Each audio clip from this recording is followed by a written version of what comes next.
Hello, and thank you for joining us for today's broadcast. This broadcast is a product of Shry Media, LLC. Unauthorized use, sale, or redistribution of this media in any form is strictly prohibited without the express written consent of Shry Media. Radio and television mediums are encouraged to reach out. Thank you for tuning in. Enjoy the game.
You're ready to reconnect, to discover, to explore a Georgia that always has more stories to share and views to admire.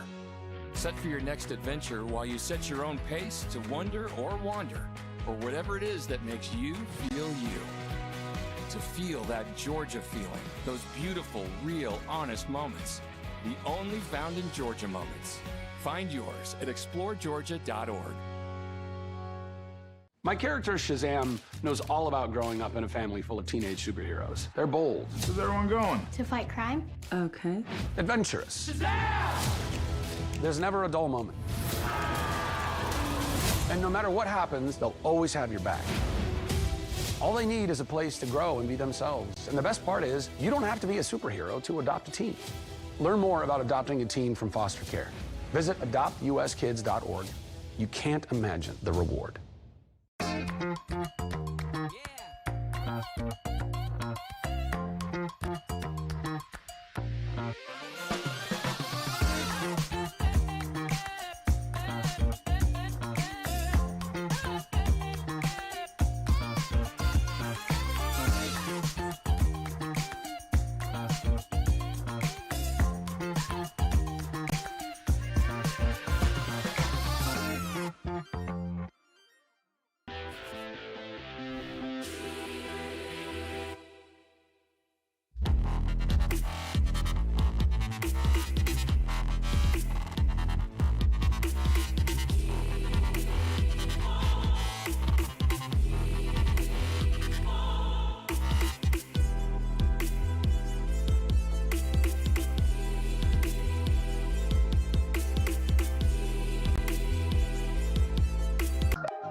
Hi, I'm Smokey Bear, and I made an assistant to help you out, because only you can prevent wildfires. Hey, Assistant Smokey Bear. Call me Papa Bear, because I'm grilling up dinner.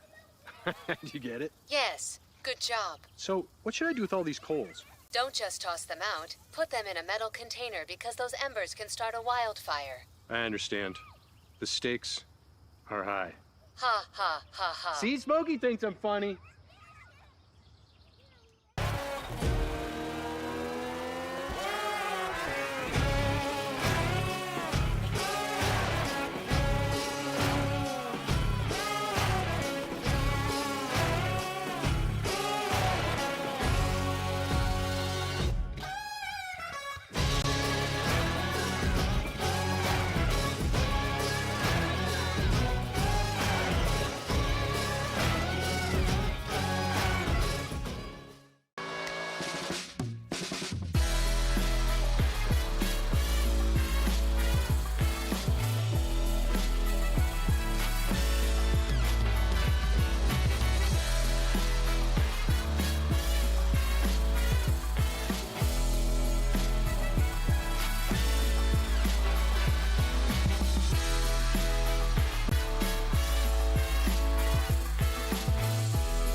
Welcome to SESN, your ticket to the front row of the sports world, covering local, regional, and national events.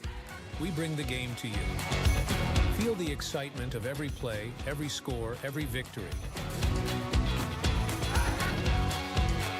Get your seat, get on air, and immerse yourself in the heart-pounding action.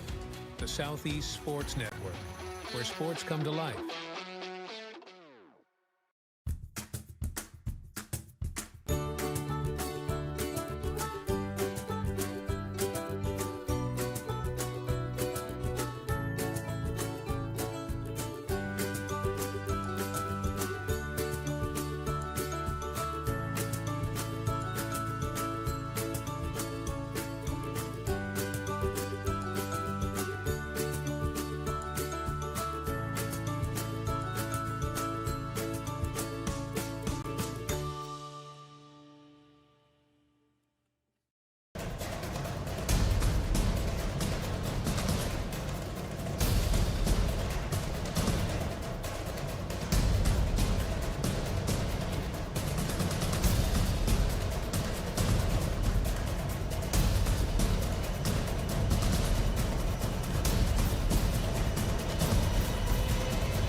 Your vacation is now playing in Tennessee.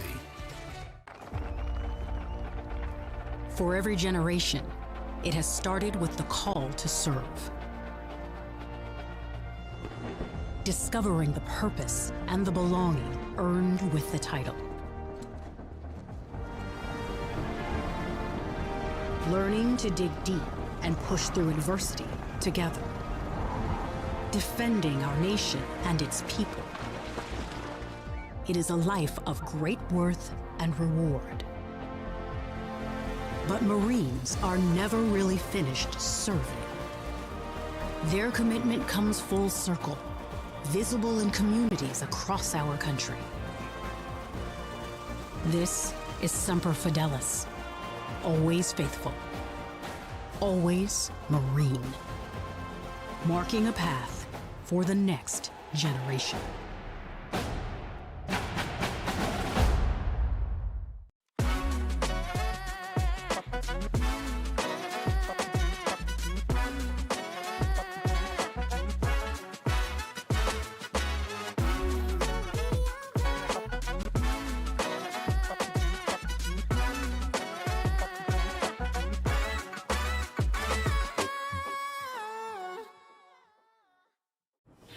The story of the United States has been written for centuries.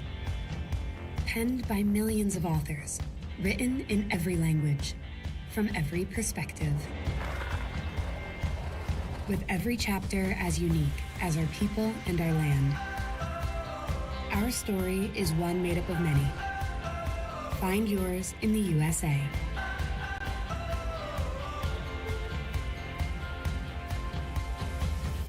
In life, things aren't scripted. If you're an athlete, we need people like you and translate those skills to officiating. You can get a lot out of it. It happens in every town, in every game. We never have a perfect game, but the rewards always outweigh the negativities.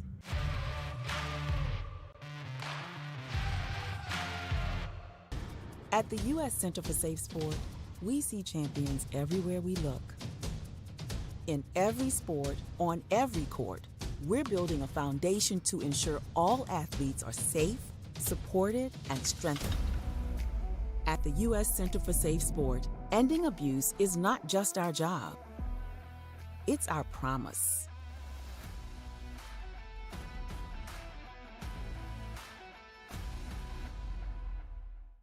A truck is a tool, but a ram is life.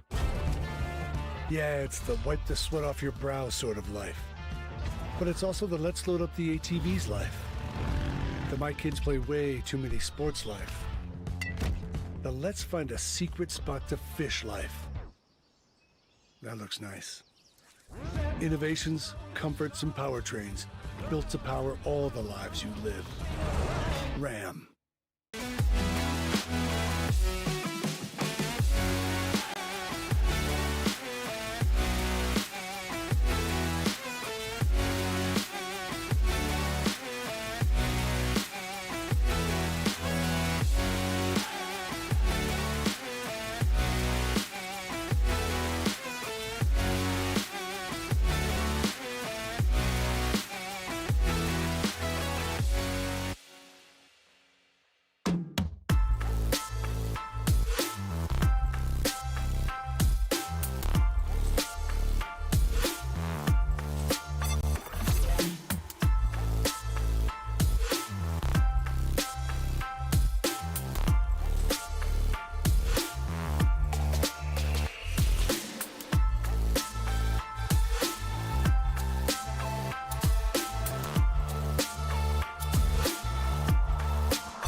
I got involved in officiating volleyball 8 years after I played Division I in college. Saying yes to volleyball officiating will give you the privilege to be a part of one of the most exciting sports around. I'm a speaker, a builder, a coach, culinary arts, auditor, a firefighter. For anyone contemplating becoming a volleyball official, just go for it. Take the plunge, open the door. Say yes to officiating. Learn more about how to get involved at sayyes-to-officiating.com. The rhythmic sound of more than 500 cascading waterfalls. The endless echo of more than 10,000 caves. The serene silence of 1,000 miles of wilderness trails. The next time someone tells you to get lost, consider it an opportunity. Your vacation is now playing in Tennessee.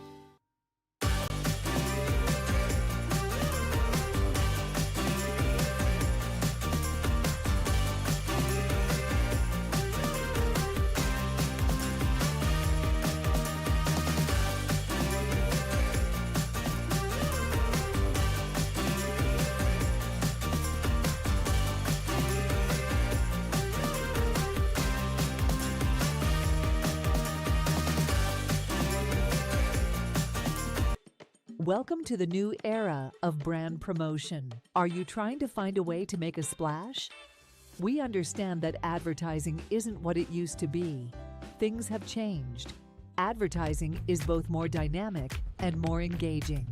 Schrei Media keeps your brand not just seen, but remembered. In a world where staying relevant is key, we are your partners in staying top of mind.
At Schrei Media, we believe in the power of connection, promoting your brand while supporting your community. Our goal is to elevate your presence and amplify your message through local sports. With Schrei Media, advertising goes beyond traditional boundaries. Get on television, make an impact. Take the first step towards a future where your brand is not just seen, but celebrated. The Southeast Sports Network, your free ticket to front row sports action. From heart-pounding football showdowns to thrilling basketball games, experience every moment live, all from the comfort of your home. Your favorite athletes, broadcast in real time and on demand. It's not just streaming, it's your front row ticket to the best of Southeastern sports. And the best part? It's absolutely free. Don't miss a moment of your favorite teams. Join us now at the Southeast Sports Network. The Southeast Sports Network, your front row ticket to live sports.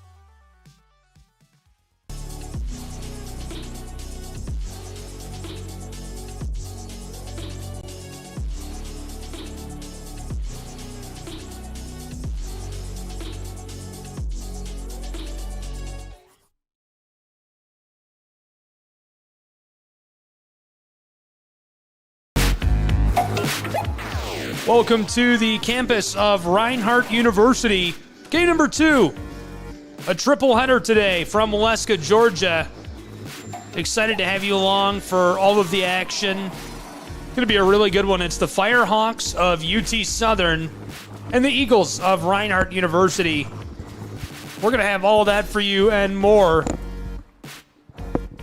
Gabriel Schrei here with Lorenzo Robinson. We're still a few minutes away from first pitch. So, Lorenzo, I'm thinking we'll take another break. But any quick thoughts before we do?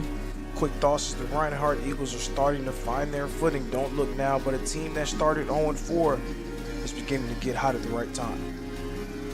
There's a look at the Firehawks. They're getting warmed up, getting ready to go. We'll have all the action. Don't go anywhere. College baseball in just a moment. Southeast Sports Network.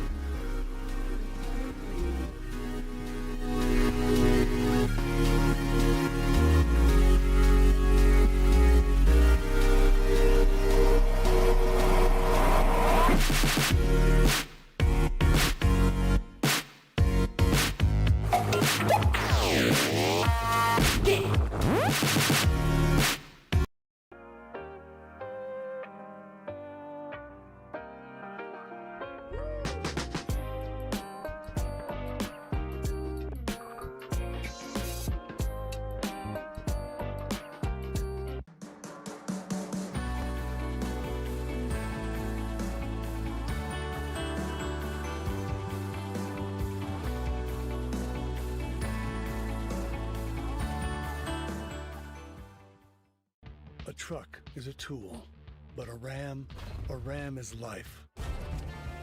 Yeah, it's the wipe the sweat off your brow sort of life.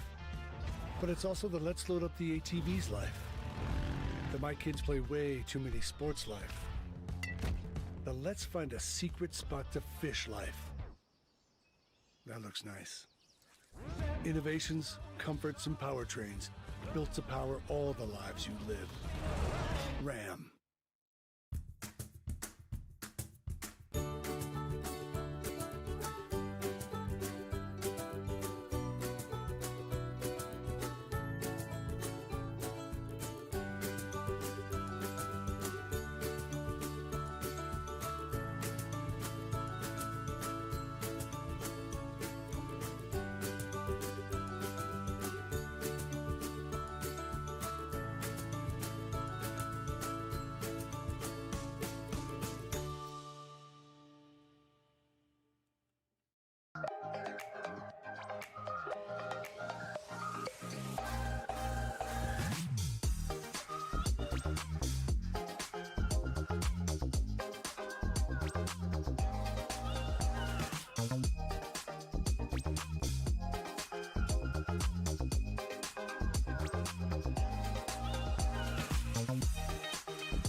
Your vacation is now playing in Tennessee.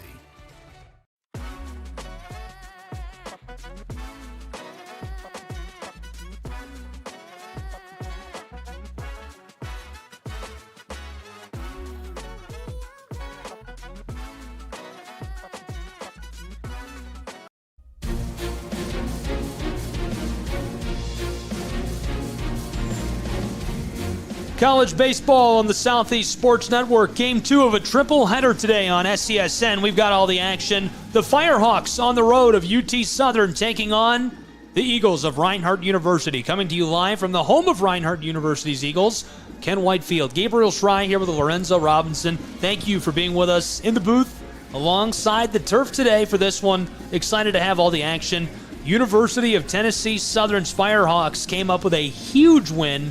Lorenzo, you were here 19-11 yesterday? It was an offensive explosion, and in the early stages, if you guys have paid attention to a little bit of the way that Cumberland's has played throughout this year, they started their first 2 games at the Southeast Rumble facing deficits, right? They were down 2-0 against Reinhardt in their first game, down 4-0 against Taylor, and they found a way to win both of those games. So when they were down 10-0, it's like, wow, something's going to happen. And then it did happen. It ended up tying the game 11-11 going into the 9th inning. And Tennessee Southern had one more offensive explosion in the tank to secure the upset victory. Reinhardt University picked up their second win of the season, 4-2 in Game 1 of this Saturday triple header. That was against Taylor's Trojans. There's a look back at our weekend so far in the Southeast Rumble. Reinhardt University's Eagles are taking to the turf now, getting warmed up. Excited to see what they can do here in this matchup. Your thoughts on expectations against a program that is capable of explosions like that? Obviously, Tennessee Southern has something special in the bag. As capable as Tennessee Southern is at offensive explosions, the talent on Reinhardt's team just tells us that they're very capable of doing that as well, having guys like Tucker Zadunic, Nash, Kroll, Jared, Burney, very capable bats, guys who have made plenty of huge hits, not just in this season, not just last season, but throughout their career at Reinhardt. Even though Tennessee Southern, again, a team very capable of explosions, don't be surprised if Reinhardt has one up their sleeve as well. Definitely wouldn't be surprised myself to see one come from the Reinhardt Eagles. They've been so great over the last few years and looking to repeat that success again. One of the top 2 or 3 teams in the conference for the last 5 years, second in the conference, 3 years in a row in the Appalachian Athletic Conference, made it to the NAIA World Series back in 2018, looking to continue just putting together record-setting seasons. And that's something that's become the new normal for them underneath Jonathan Burton. He's been super successful at the helm of this program. And so we're ready to go. Our first batter at the plate for the Firehawks. Thanks for being with us. We're ready to go. Reinhardt University Eagles, UT Southern Firehawks on the Southeast Sports Network.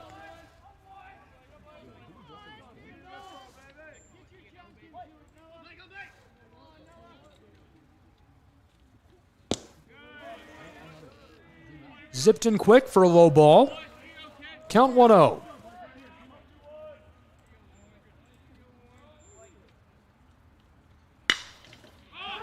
Junker gets a hold of that, driven back deep center, and the outfielder hauls it in, 1 away. That's one way to start. Absolutely. And there's a few different ways that you can look at the way that Reinhardt has played to start this year. A few modest run totals would maybe tell you that the offense is still finding its rhythm. But defensively, their pitching staff as well as their fielding, they've been very stout defensively. That's something that can carry this team going forward as they look to make another NAIA opening round appearance and potentially to the NAIA World Series as well. Junker sent back to the dugout. This is Barnett, the righty second baseman.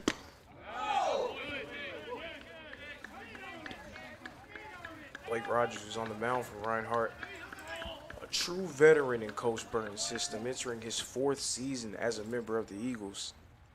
The 1-1 is popped up right side and sails foul. That'll be a theme with a lot of the players on this team.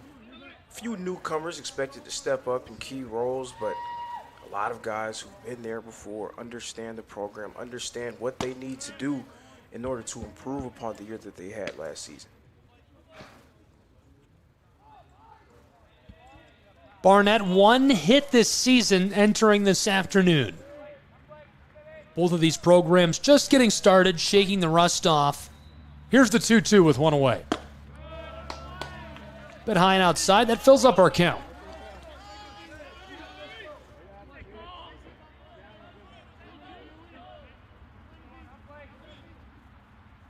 The payoff pitch. Chopped left side. Fielded just along the edge of the infield, and the play at the plate. 2 away.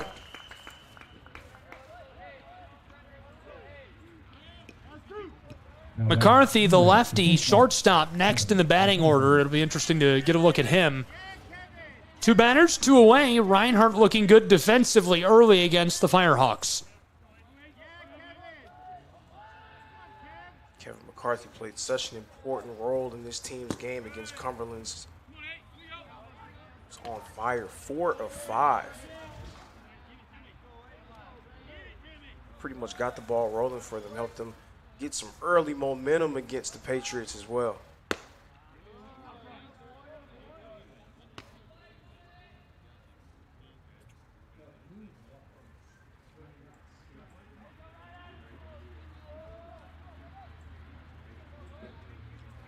Rogers, the delivery. It's low, fouled off, back towards us. 2 away in the top of the first from Waleska, Georgia on Ken White Field. College baseball on the Southeast Sports Network. Game 2 of a triple header. Reinhardt has played 3 games in a row. They played in the late game last night. They played in the early game today and now playing in the middle game. That one roped into center field. A nice hit. Just able to sneak that up between the fielders. Kevin McCarthy stays on fire again. A guy who played so well in their matchup against Cumberland's yesterday. Getting back on base now, 5 of 6 in his last 6 at-bats. Josh Porter, his 7th at-bat this season. He's got 1 run, 1 hit.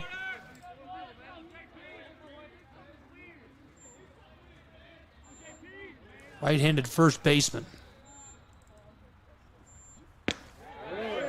Porter drops that in with authority. Rogers gets his first strike against Porter. A moment ago, you spoke a little bit about the schedule that Reinhardt has had to endure over the course of the last few moments. Again, having that late game in the Southeast Rumble yesterday, the early game today, very similar to the schedule that Cumberland's had to play with. Cumberland's went 2-0 in their first 2 games, but ran out of gas against Tennessee Southern. So that's something to watch for. Will Reinhardt be able to keep their momentum going? The 0-2 pitch, a big swing, and he cashes him out to retire the side. Top of the first in the books, scoreless with 3 away. We'll be back with more college baseball in just a moment.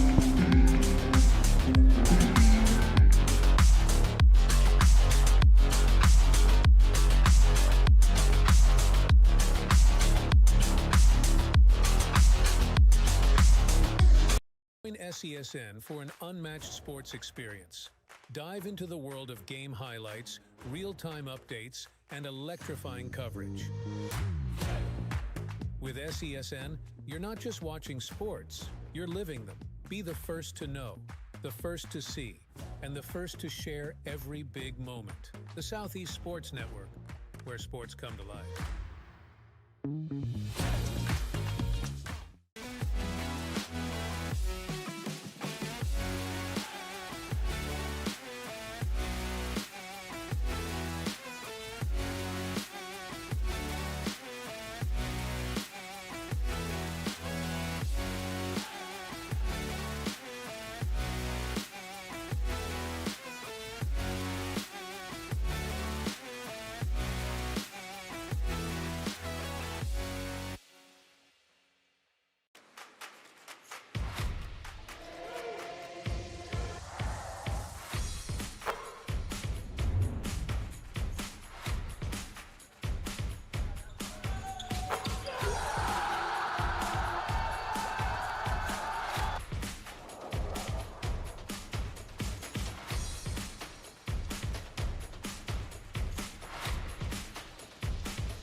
Welcome back to Waleska, Georgia.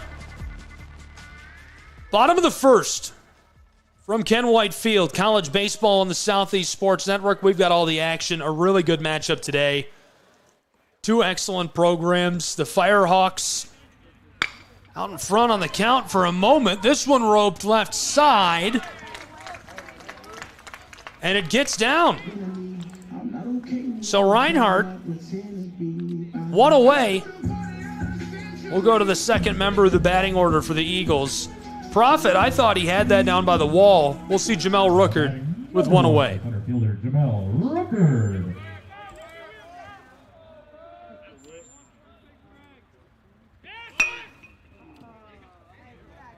This one rolls foul. Would have been dangerous, so maybe he's lucky. Reinhardt, a guy who was able to get a few sacrifice bunts in against Baker yesterday. A few times getting on base, helping a run score as well. Veteran savvy from him. He's very smart, very wise when it comes to making decisions like that.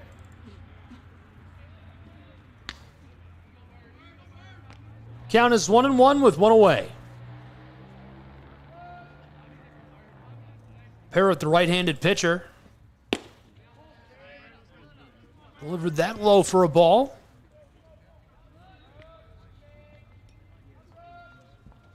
both of these programs 2 wins this season. Firehawks picked up that big win yesterday, 19-11. Eagles winning 4-0 in our first game today, overcoming the Trojans of Taylor University. You can watch that back anytime at the Southeast Sports Network on YouTube. This one chopped at, so to stay alive, Brooker just gets a piece of it. It's shaping up very similarly to a lot of his at-bats. Not just from yesterday, but over the course of his career. Very patient at the plate. He's not going to chase anything. The pitcher is going to have to get him out. He's walked twice in the win against Baker.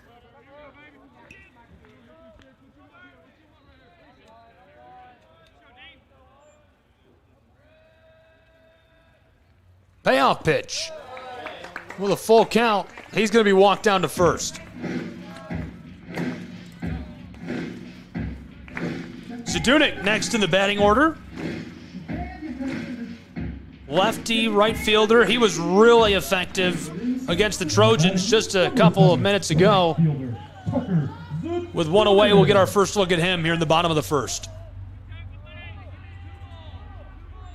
Tucker's doing it, one of the very best in the country. Spoke about how effective he was against Taylor, but his career at Reinhardt has been full of effective moments. Guy who hit for 379 and 17 home runs. 2 seasons ago was an NAIA All-American selection. In some circles, people said, he may have had a down year that next season. But last year, all Zadunik did for an encore was hit for 347 and 13 home runs. Such an important piece to the puzzle for Coach Burton's squad.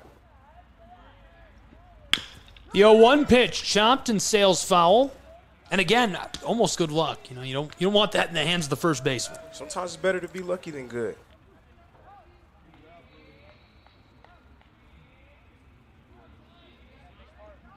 I'll tell you what we need luck on. Sort of a piece of wood in here I can knock on. The weather. We need some weather-related luck in Waleska, Georgia. Clouds starting to cover the pines a little bit.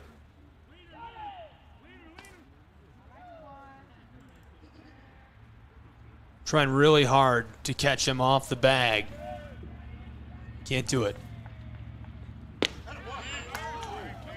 0-2 pitch, zipped inside for a ball. That's so important to try to hold Reinhardt's base runners at bay. Very aggressive base running. Coach Burton also very aggressive in telling them when to go as well. So many great athletes. Checking in again out at first. Oftentimes, if you don't try to keep them at bay, that's when they burn you. So expect to see plenty of that. This one driven back deep left side towards the wall, and he caught it. Great play by the outfielder. 2 away. Noah Junker out there in left field did a nice job of covering ground to recover that one. And so now Adrian Vargas, who again was super effective last time out against the Trojans of Taylor just a few minutes ago. Maybe an hour now. I don't want to say hours ago. That feels wrong.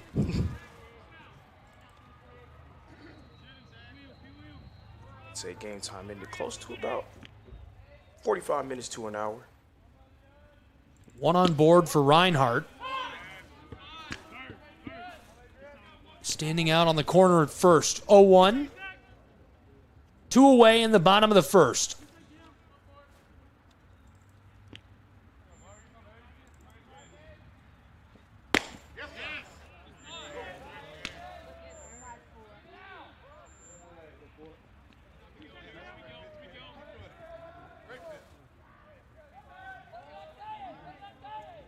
One and one, and this one's sent over.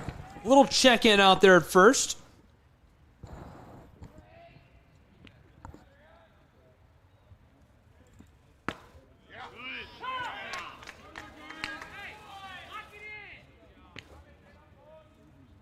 Vargas, one of the few Reinhardt players to register a hit in their game against Baker. Long way towards helping them get the ball rolling and find them some momentum in that game.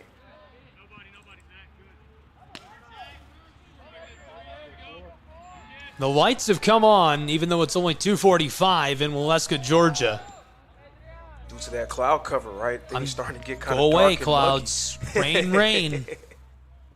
Any day other than tomorrow is fine. We've got Prophet over on first. He's on board, and the count is full with 2 away in the bottom of the first.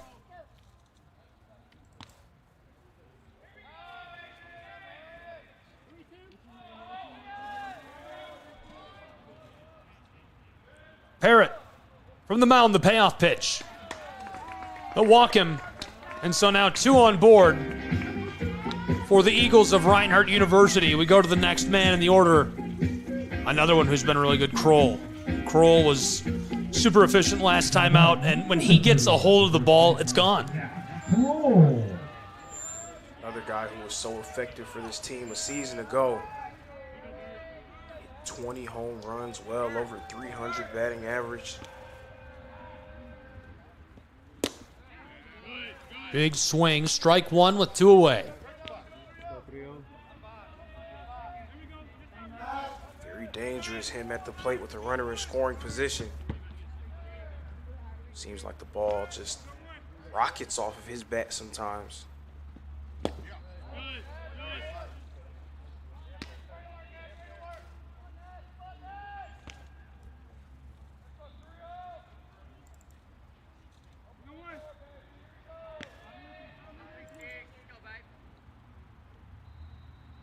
The 1-1, Kroll, a big swing. This comes off of the catcher. Looks to be all right. Strike 2.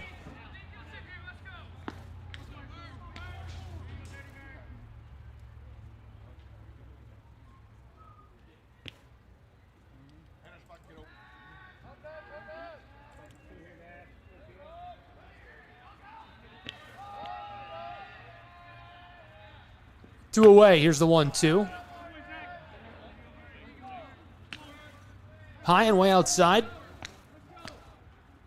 Count is 2-2.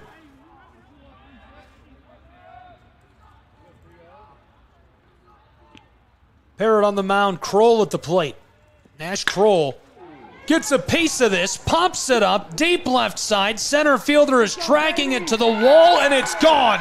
The home run ball in Waleska, Georgia. Big time in the bottom of the first. Reinhardt jumps out to an early lead. It's so dangerous to be able to have a guy like Nash Kroll on your team, capable of changing the game in an instant. One swing of the bat. Just like that, Reinhardt ahead 3-0. That's one way to do it. And it looked like the bottom of the first was about over. And suddenly, Kroll crushes it, sending it back deep left side, 350 plus, into the weeds for the homer.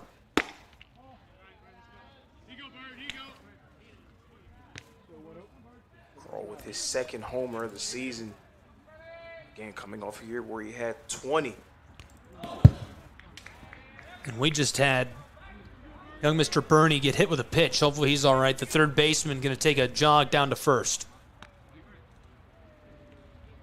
Those are things you never want to see, always so dangerous.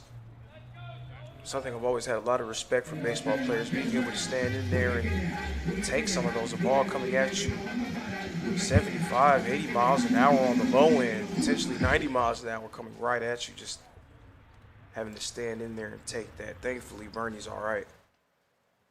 And we've got a meeting on top of the mound already. College baseball, 3-0. Reinhardt Eagles out in front over the Firehawks.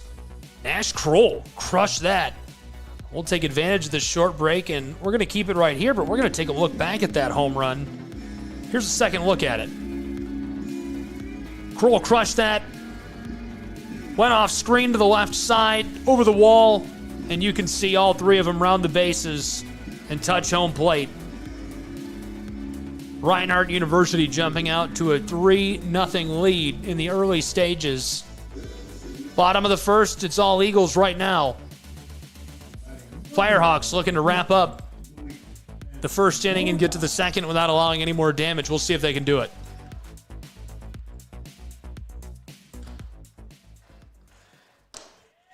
Dropped inside for the ball. 2 away.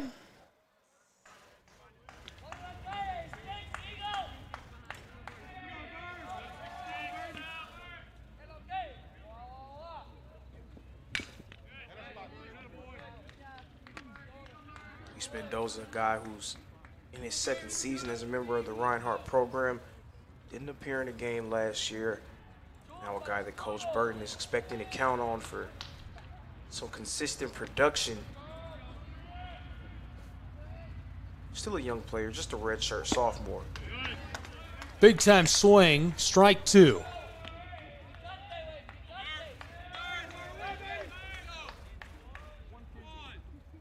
The righty shortstop at the plate. Count is 1-2. He chops it and stays alive.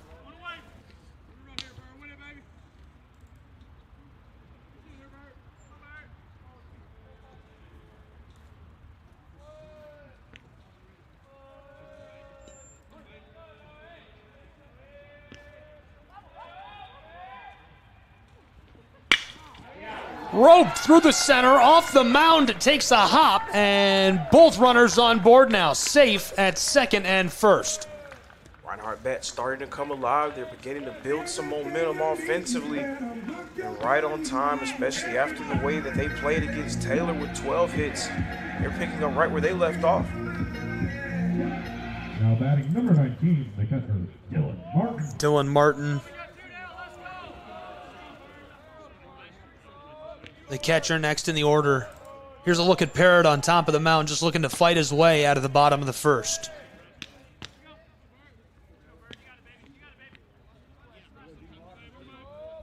Mostly Reinhardt Eagles here in the first inning. UT Southern, University of Tennessee Firehawks making it look like this is going to be a very dangerous outing for Reinhardt, but so far, all Eagles. This one popped up and retires the side. Old Reinhardt Eagles through 1 inning of play.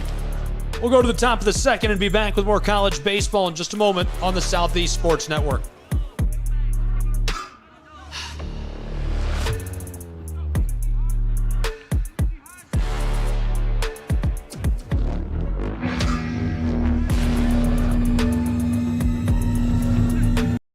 In officiating volleyball 8 years after I played Division I in college. Saying yes to volleyball officiating will give you the privilege to be a part of one of the most exciting sports around. I'm a speaker, A builder. I coach, Culinary arts. Auditor. A firefighter. For anyone contemplating becoming a volleyball official, just go for it. Take the plunge. Open the door. Say yes to officiating. Learn more about how to get involved at sayyes2officiating.com. The Southeast Sports Network, your free ticket to front row sports action. From heart-pounding football showdowns to thrilling basketball games, experience every moment live, all from the comfort of your home. Your favorite athletes, broadcast in real time and on demand. It's not just streaming, it's your front row ticket to the best of Southeastern sports. And the best part? It's absolutely free. Don't miss a moment of your favorite teams. Join us now at the Southeast Sports Network. The Southeast Sports Network, your front row ticket to live sports.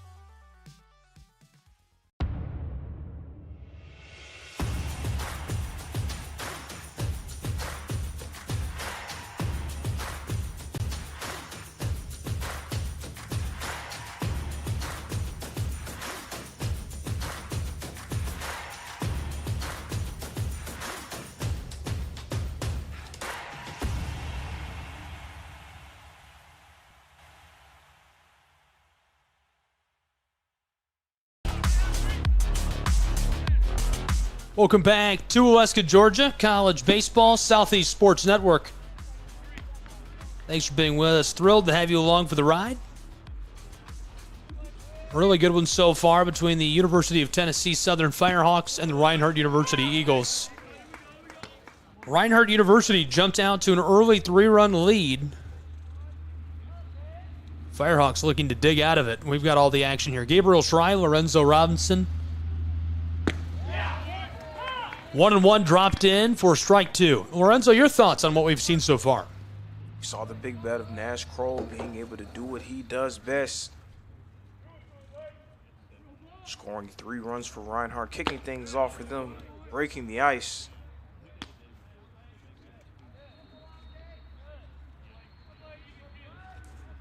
Tennessee Southern played from ahead all throughout their game against Cumberlands yesterday. First time in their short time at the Southeast Roma that they'll be forced to play from behind. Devin Buckhalter currently at the plate for Tennessee Southern. Buckhalter went 2 for 4 in their game against Cumberlands yesterday. Had a big-time triple.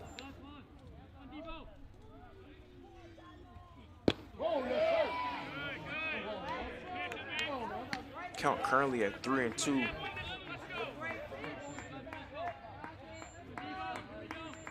Like Rogers was very effective and efficient in that first inning.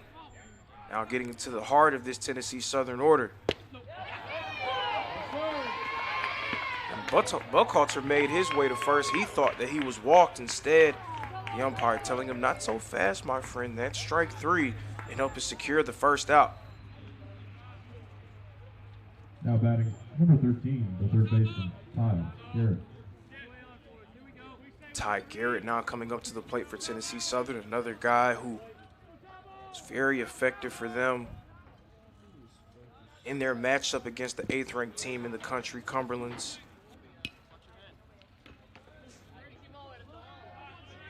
Had 4 RBIs in that one. A few off a sac fly. One of them off an RBI double.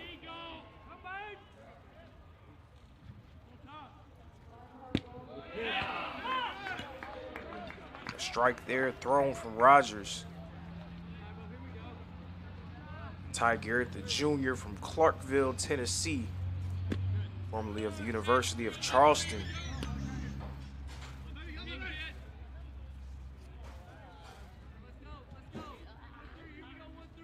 He was special for Tennessee Southern last season. Hit for .339, 5 home runs, 23 RBIs.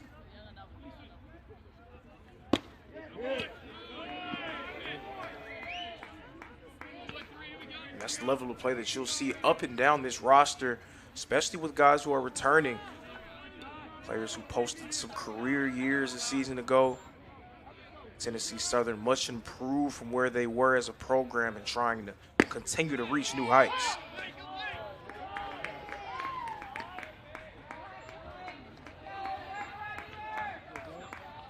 That's 2 batters in a row who were expecting to be walked on a pitch and the umpire telling them to make their way back into the batter's box. They don't seem convinced about the strike zone.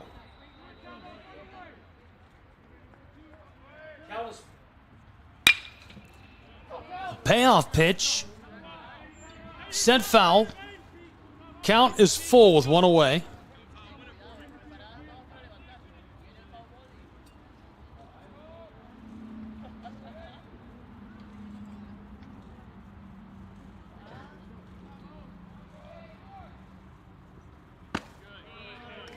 Zipped in, and he'll walk his way up to first.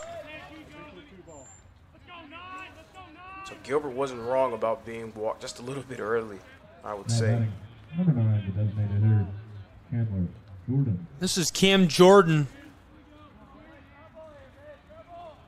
Next at the plate here in the top of the second with 1 away for the Firehawks.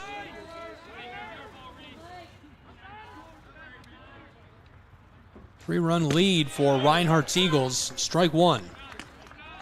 Jordan, another veteran player for this Firehawk team. Played a bit role on their team in his first 2 years as a part of the program.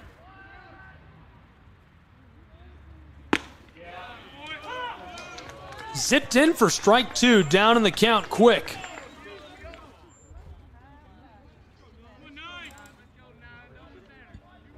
One on board for the Firehawks out at first. Top of the second, one away.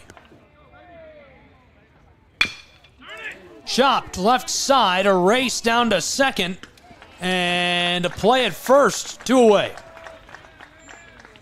Nice job by Luis Mendoza, the shortstop, corralling that one and making the routine look easy. I know it says routine, but sometimes those plays can be the hardest. Mendoza helping secure the out. Now batting number 33, the catcher, Zach. Zach Hayes, the righty catcher, at the plate now. Going to work for the Firehawks of the University of Tennessee Southern. Going to work, he does. First one fouls off.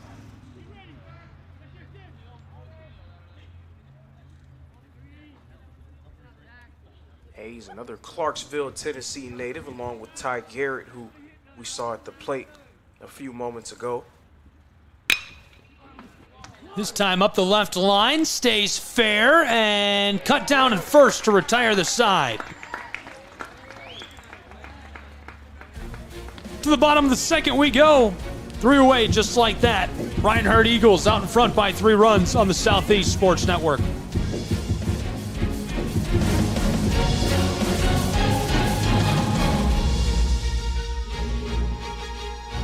I'm Smokey Bear, and I made an assistant to help you out, because only you can prevent wildfires. Hey, Assistant Smokey Bear, call me Papa Bear, because I'm grilling up dinner. Do you get it? Yes, good job. So, what should I do with all these coals? Don't just toss them out. Put them in a metal container because those embers can start a wildfire. I understand. The stakes are high. Ha, ha, ha, ha. See, Smokey thinks I'm funny. Welcome to SESN, your ticket to the front row of the sports world, covering local, regional, and national events. We bring the game to you. Feel the excitement of every play, every score, every victory. Get your seat, get on air, and immerse yourself in the heart-pounding action. The Southeast Sports Network, where sports come to life. The rhythmic sound of more than 500 cascading waterfalls. The endless echo of more than 10,000 caves. The serene silence of 1,000 miles of wilderness trails. The next time someone tells you to get lost, consider it an opportunity. Your vacation is now playing in Tennessee.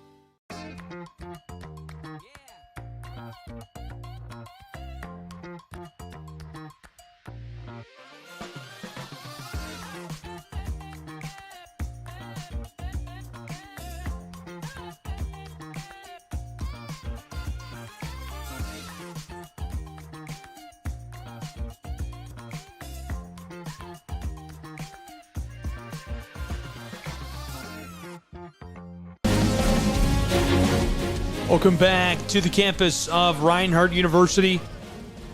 College baseball on the air. Thrilled to have you along for the ride. The bottom of the second is now.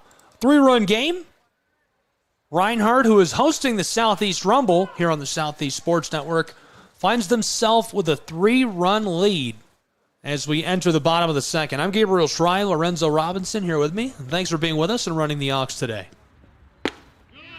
Wish we could get people to run the music remotely so that would make more sense.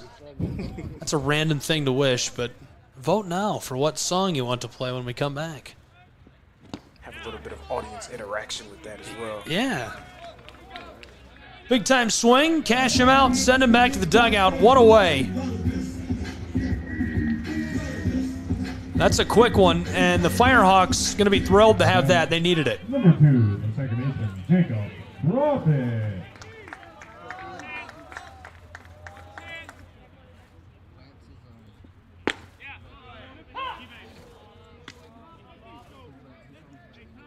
Profit, the righty, holds off. He's 0 for 1. This time it's low. Skeeters off the turf.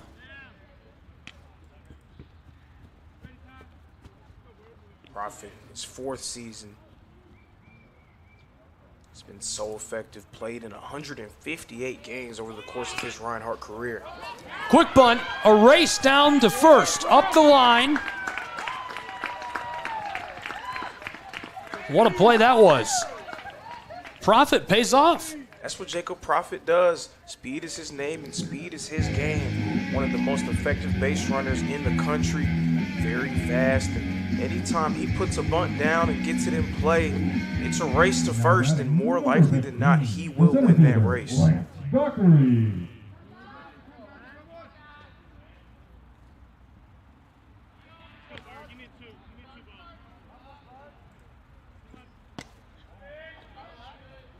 Zipped inside for a ball. This is Lance Dockery, the senior outfielder. 4 hits already this season. Quick dive back to first. Profit nearly got caught off the bag. One away in the bottom of the second. You can see so much of the stress that Reinhardt's base running can put on pitchers. You want to be able to focus on him. You want to be able to keep a guy like Jacob Profit at bay. That can make you tend to lose focus about what you're facing at the plate. Especially a guy like Lance Dockery, who's so effective. The 1-1. Fouled off, comes off the netting. If there was a most improved award in NAIA, Lance Dockery would have been a guy that you could consider for the award. His improvements at the plate made him an everyday force in Reinhardt's lineup last season. Hit for 303 and 13 home runs. Checking in, back over at first. One away, count is 1-2. Bottom of the second.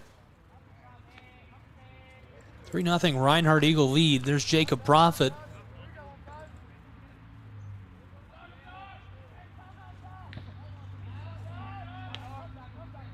Lance Dockery taking his cuts.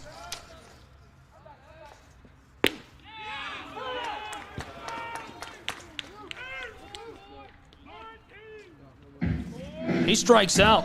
Caught him looking. I didn't even believe it at first. He didn't believe it as well. It seemed like he waited for a minute to see, was that call actually real?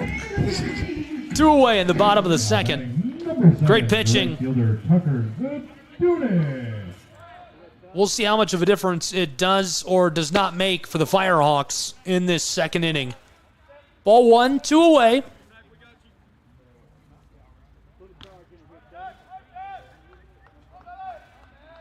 Tucker's is doing a lot like Nash Kroll, as we saw earlier in this game, very capable of changing the game just with one swing of the bat. Accomplished power hitter for the Reinhardt Eagles.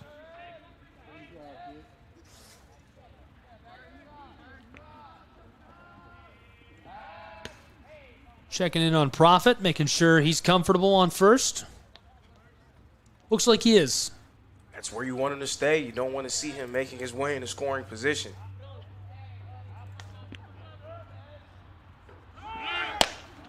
And there's Profit headed to second. He didn't make it. That retires the side for the Firehawks, and they're fired up about it, if you couldn't tell. We'll take a break with these two programs and be back with more college baseball in just a moment as we head to the top of the third. Don't go anywhere.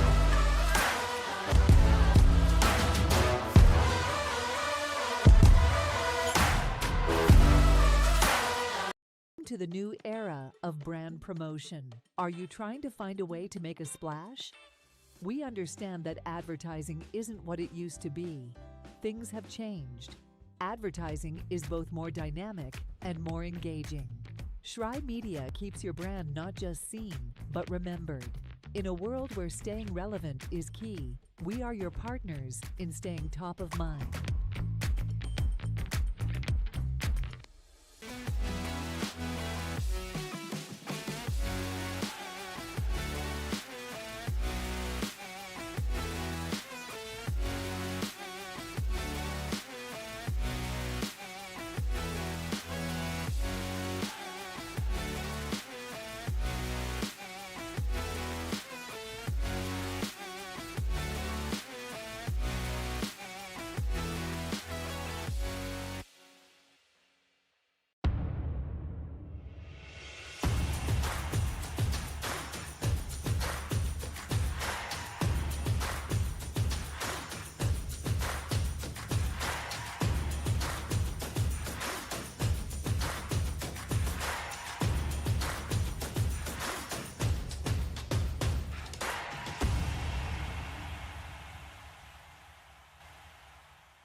Hi, I'm Smokey Bear, and I made an assistant to help you out, because only you can prevent wildfires. Hey, Assistant Smokey Bear, call me Papa Bear. Welcome back to Ken White Field and Waleska, Georgia. College baseball on the Southeast Sports Network. You're along for the ride. We're thrilled to have you with us. And what a ride this inning might be. And if we see anything else like that, the Firehawks opening it up with a nice little swing. Trying to get a piece of that. Couldn't get much going. Rogers, the righty, center fielder. At the plate, taking his cuts. And taking his cuts, he is. This one gets down. He's safe at first. Landon Rogers back at it again. Arguably Tennessee Southern's most consistent player at the plate last season, coming off a year where he hit for .403 across 211 plate appearances.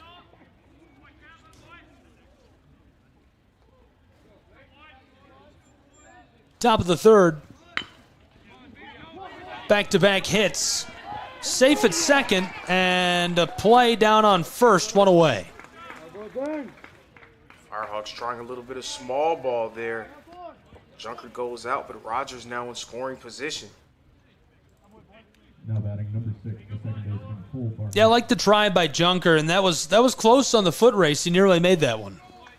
And he had a few plays just like that in their game against Cumberland. He got on base a few times off of small balls, some routine ground balls that you would figure, hey, he's getting ready to go out, but he just legs it out. Such a fast base runner, very hard. Again, race to first, and another guy who, if you're not careful, he's going to beat you there.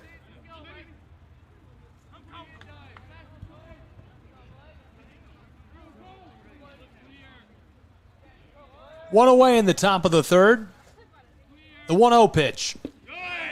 Dropped in there. Turf flies. A race to third. He's safe. Got to the bag in time.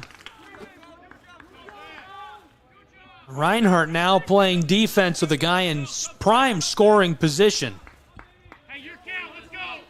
As great as Rogers was at the plate, equally as effective as a base runner last season. 30 stolen bases for Landon Rogers. This one chipped up, takes a big high bounce into the outfield. 1-0 for the Firehawks of UT Southern. They get a run back and trail by just 2.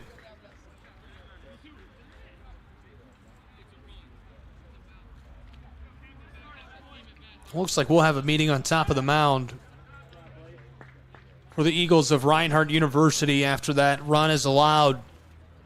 Great effort by UT to get around the bases. Landon Rogers, again, a guy who was probably their best player last season. If you ask a lot of people, one of the best players in the country. Anytime you can have a guy that hit for over 400 and accumulates 30 stolen bases, that's just such a terror to deal with for any coach.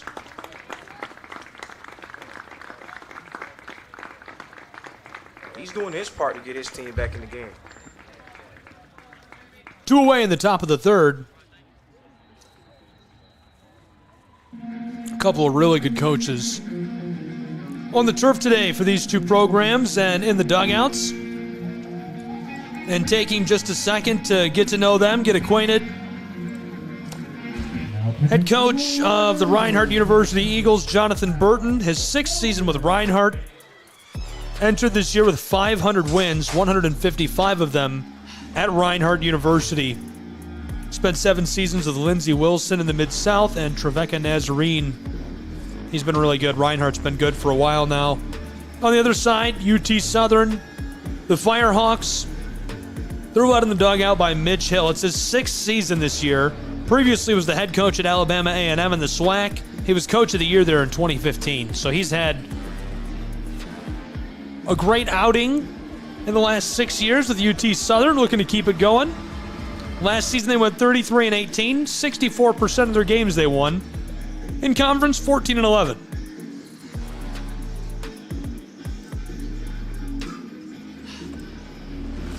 Here's a look back at our first 2 days. Lorenzo, you were here yesterday. What was the highlight of the day yesterday? The highlight of the day, obviously, I'm a little bit biased, so I can say the finale with Reinhardt being able to come together and get a rousing 6-4 victory over Baker, finding a way to get their first win of the season, but also zooming out a little bit. It was a pleasure to watch that Tennessee Southern team just do work against the 8th ranked team in the country, Cumberland's. And the way that runs were aplenty in that game as well. If you like offense, you like seeing that game. 19-11. You know me, I'm all offense all the time. Very enjoyable. Chicks dig the long ball, you know. 2 strikes, 2 away. 2-run game. McCarthy back at the plate, and we'll see if his hot streak continues. Chopped and caught. Wow, what a way to retire the side. 3 away. We'll take a short break and be back with the bottom of the 3rd between the Firehawks and Reinhardt University. Don't go anywhere.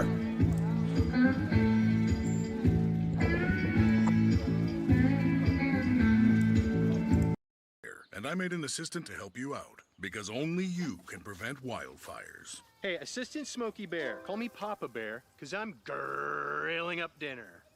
Do you get it? Yes, good job. So, what should I do with all these coals? Don't just toss them out. Put them in a metal container because those embers can start a wildfire. I understand. The stakes are high. Ha, ha, ha, ha. See, Smokey thinks I'm funny.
Welcome back to Alaska, Georgia.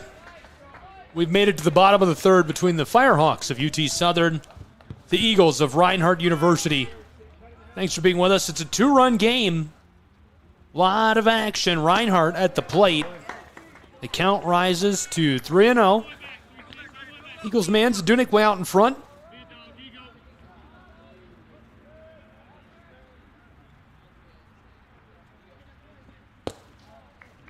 Dropped in low. He's going to take a walk. Now batting number 4, the left fielder, Very Adrian pitcher for Marquez. Tennessee Southern, not wanting to give Tucker Sedunick any lollipops that he would be able to take yard, especially with the way that he can shift the game. He'd much rather want to just put him on base and not allow him to do any more damage.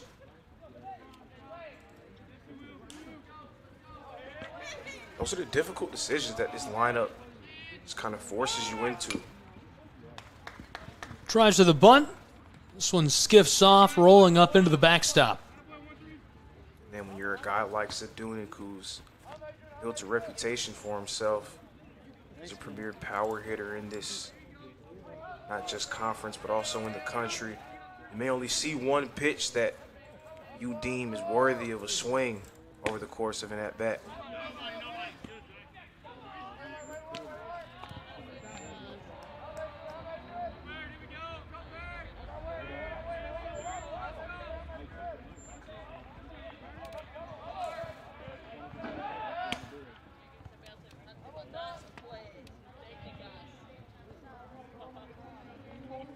Vargas, a guy trying to establish himself.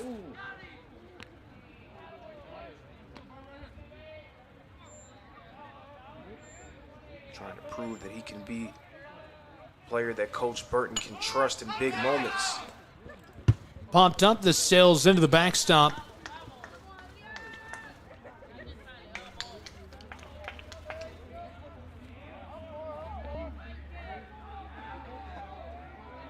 One runner on board.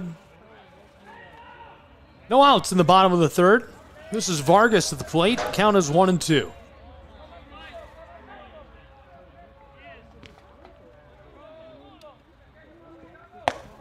Delivery's a bit high. Ball 2.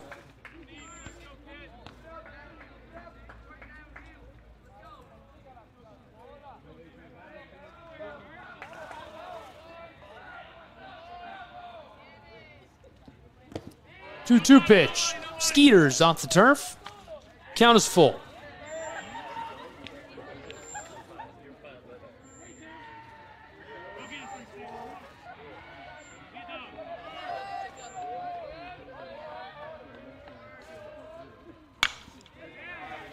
Chopped at. This one pops way up into the air.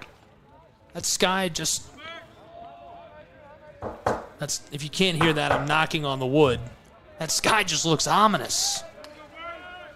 Threatening also. I feel threatened by the sky. I feel like I'm in sky-related danger. Now this one is going straight up. No sun to help out the Eagles as the Firehawks grab that one. One away in the bottom of the third. Nash Kroll wants to go to Funky Town as he steps up to the plate.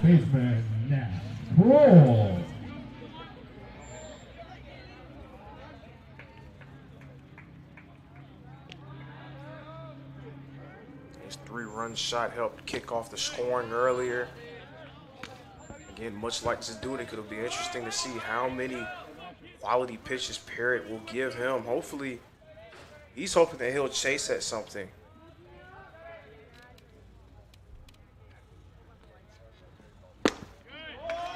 Big time swing by Kroll.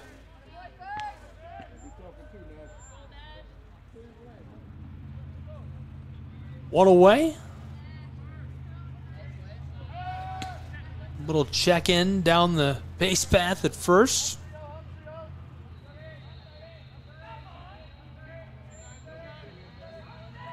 Busy day here at Reinhardt University. 3 baseball games. What else we got going on? There's lacrosse on top of the hill.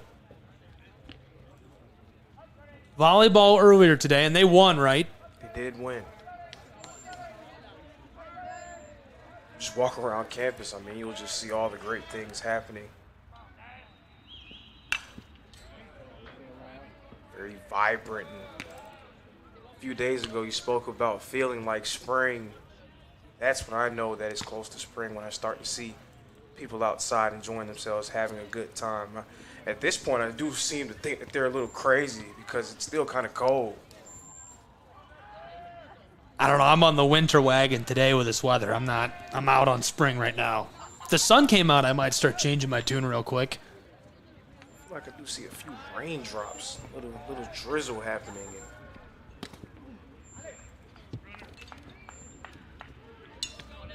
Zdunek taking advantage, and he sneaks his way down to second base in scoring position. One away. Bottom of the third. Hoping the temperature doesn't drop anymore, or else we may see a bit of a wintry mix.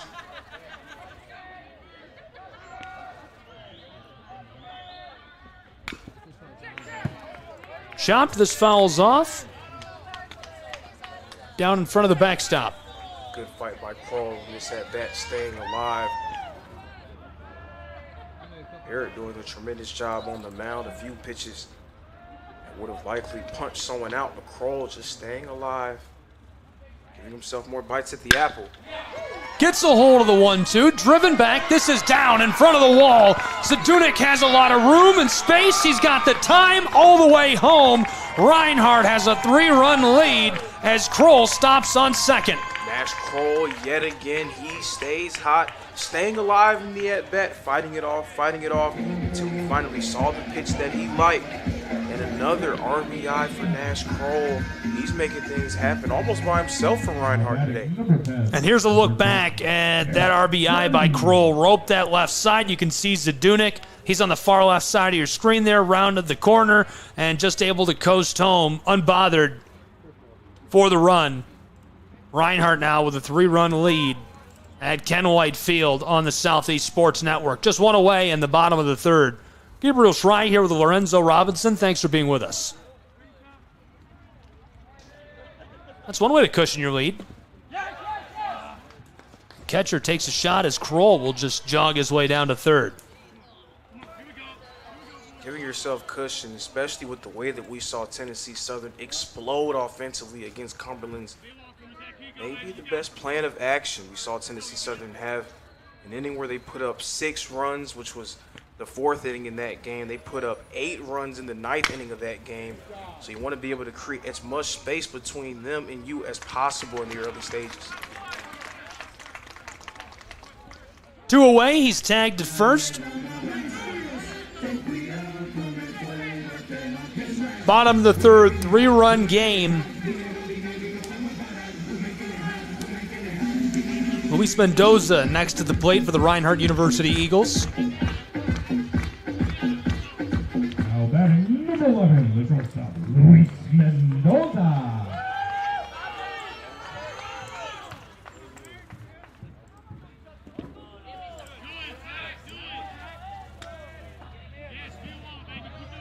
Two away, bottom of the third, 3-run game on the Southeast Sports Network. Thanks for being with us.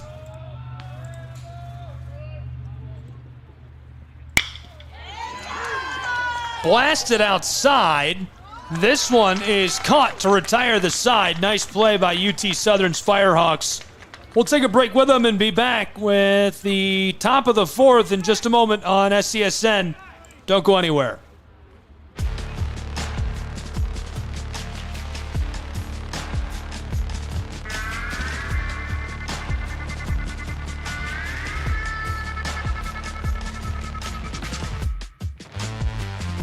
Involved in officiating volleyball 8 years after I played Division I in college. Saying yes to volleyball officiating will give you the privilege to be a part of one of the most exciting sports around. I'm a speaker, Builder. I coach, Culinary arts. Auditor. A firefighter. For anyone contemplating becoming a volleyball official, just go for it.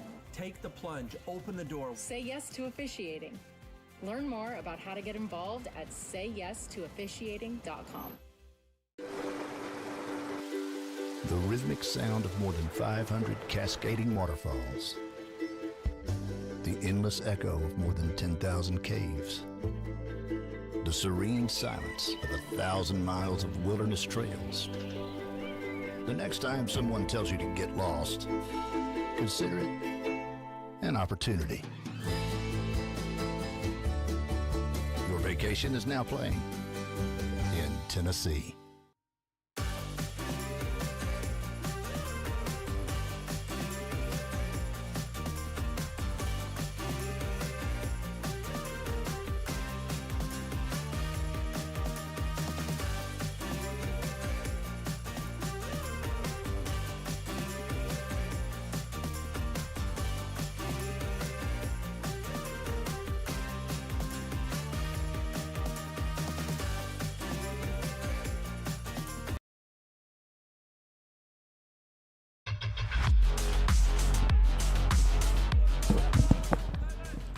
Welcome back to the campus of Reinhardt University. This one dropped in. Quick ball. UT Southern now a chance to work a little bit of offense. They trail by 3 runs.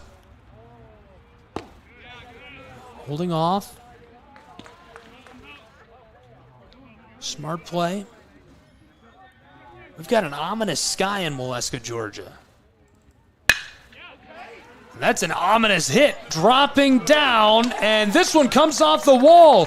He's got a ton of room, a ton of space to work with, down to second, and that's where he'll park the bus. In scoring position, nice double. Exactly what Tennessee Southern needed to try to get things going in their direction. We saw them have a few hits just like that one against Cumberland's.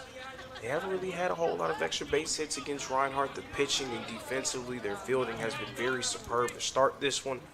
Maybe that is what the Firehawks need to put some pressure on the Eagles.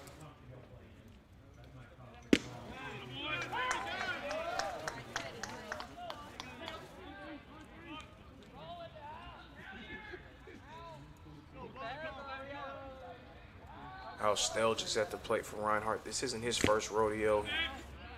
Was a key member of their team last season, appeared in 16 games. This is his second appearance this year. Quickly, 2 strikes.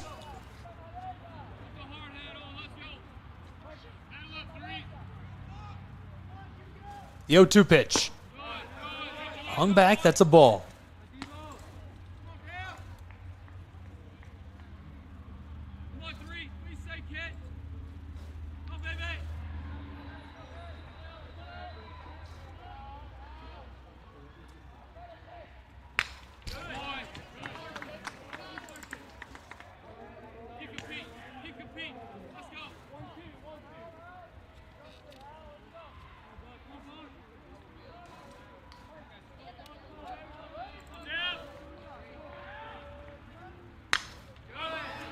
Popped foul.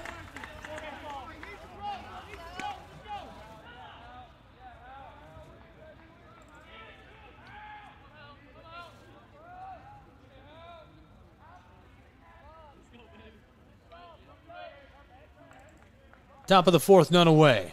1-2 dropped in.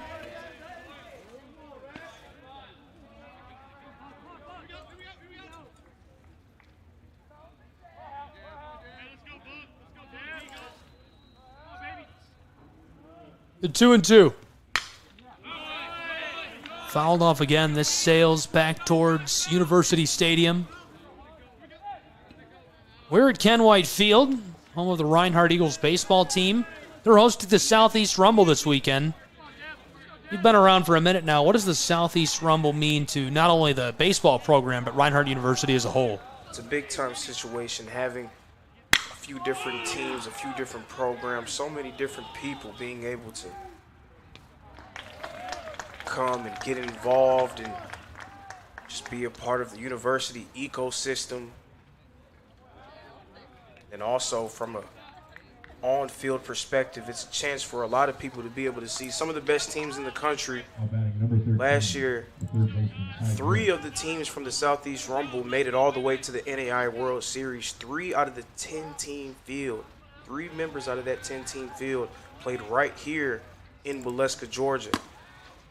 So anytime people get a chance to see teams playing at the Southeast Rumble, you may be seeing one of the last teams standing when the season progresses as well. 1 away. Of course, one on board.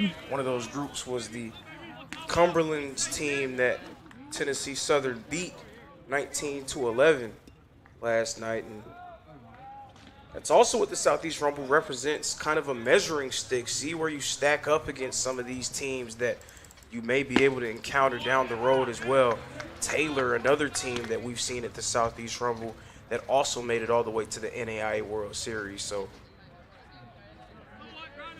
if you like great baseball, you want to be able to see some great programs, this is the place to be. If you want to see highlights from today's game, be sure to connect with us on social media at SCSN Sports.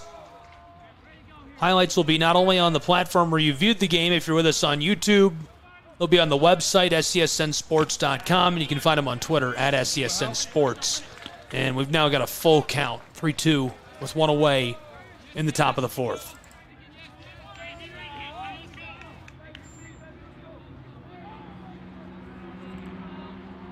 Runner in scoring position, a base hit can put a lot of pressure on Reinhardt. He'll walk. Taking a trip down to second. Firehawks have to be more than happy with that.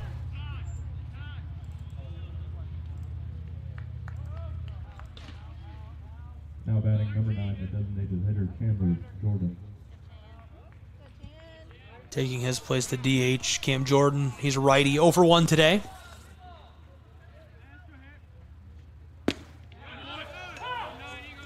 Quick strike with 1 away. His first out was a loud out. It went high, it went far. It looked like it was going to be gone right near the wall.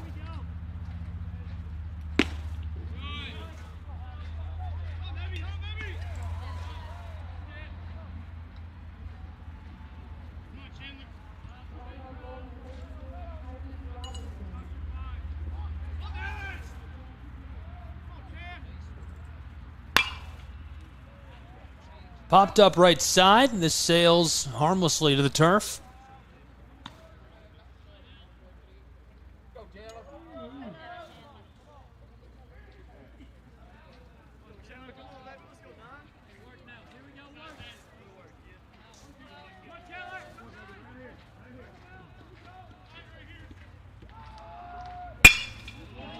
This one popped over the middle.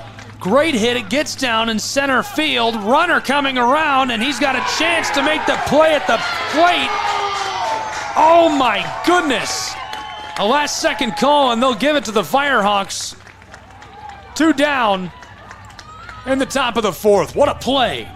That was a web gem from the Eagles right there. Nice job by Lance Dockery.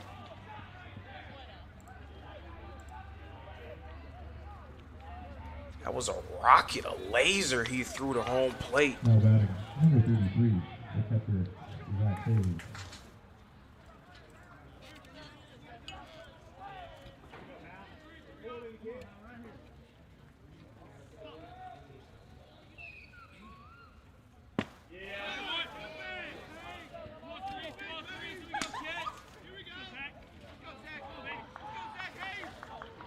Ball 1. Hayes is the righty, 0 for 1. With 2 away, we'll see what the catcher can do. That one right there just kind of underscoring the way that Reinhardt has been playing defensively here at the Southeast Rumble. They haven't had the big-time offensive explosion that many may be expecting, but everyone on the field very locked in. From their pitching staff to their fielding, and right there you see Lance Dockery being able to get the put out from center.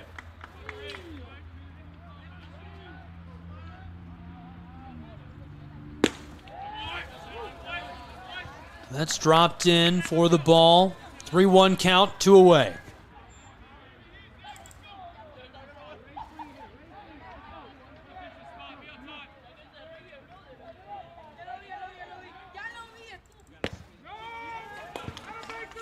He'll walk him. Hayes to first base. Bases are loaded. 3 on board, and so a lot of pressure on the shoulders of our next to the plate, Rogers. He's 1 for 1. Center fielder's a righty. We're going to have a meeting on top of the mound, and definitely warranted given the situation. Big time situation. Not only are the bases loaded for Tennessee Southern, but their most consistent hitter, Landon Rogers, up at the plate, looking to eat away at this Reinhardt deficit and potentially do even more than that. That's a look back at our weekend so far. We've played 6, including 1 today. Reinhardt won our first game today, 4-0 against the Trojans of Taylor, their second win of the season. Taylor bested Baker 4-2 on Thursday, and then the Patriots beat Reinhardt 7-5. Taylor is number 9. The Patriots of the University of the Cumberlands are number 8. Reinhardt number 23.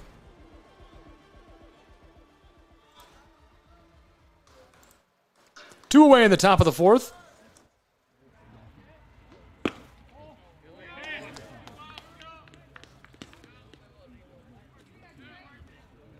there's always going to be a lot of attention on the ranked teams that are a part of this slate. You spoke a little bit about that just a moment ago.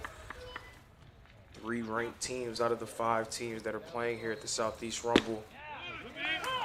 But it was actually a team in William Carey last year who they were not a top 25 team entering the Southeast Rumble, but an explosion. They defeated a few of the favorites, a few of the more heralded programs here on this field last season. It really showed what they can do, and they ended up being one of the last 10 teams standing.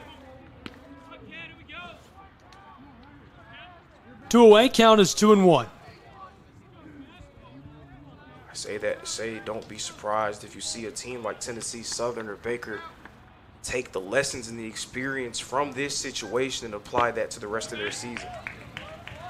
No, these are all great teams, and all of them have a big year in store. Jonathan Burton, Reinhardt University, do a great job of putting together a really competitive slate, really good talent for this weekend. With 2 away, the 2-2. Popped up. And this one going over the top of our heads and behind the press box. Also, you have to credit Coach Burton. He's never been one to shy away from stiff non-conference competition, especially in the early stages of the season. This Reinhardt program is constantly playing top-ranked teams, even teams who aren't ranked but have plenty of talent. Again, measuring stick. Nice to see where you stack up.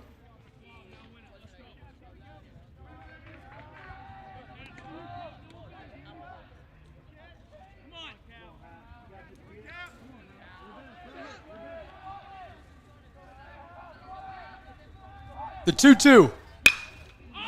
Popped left side. Deep ball near the wall. Mid-left center. He's gone. And that'll retire the side. We're headed to the top of the 5th with 3 away in Waleska, Georgia. A 3-run ball game. Reinhardt Eagles in the lead. Don't go anywhere. We'll have more in just a moment from Waleska.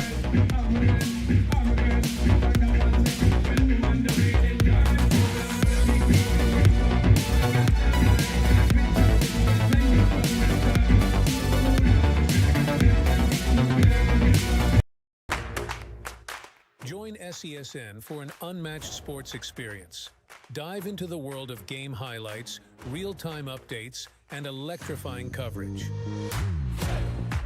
With SESN, you're not just watching sports, you're living them. Be the first to know, the first to see, and the first to share every big moment. The Southeast Sports Network, where sports come to life.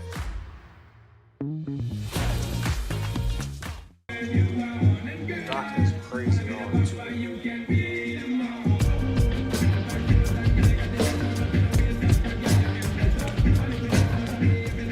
Back in Waleska, Georgia, college baseball, Southeast Sports Network.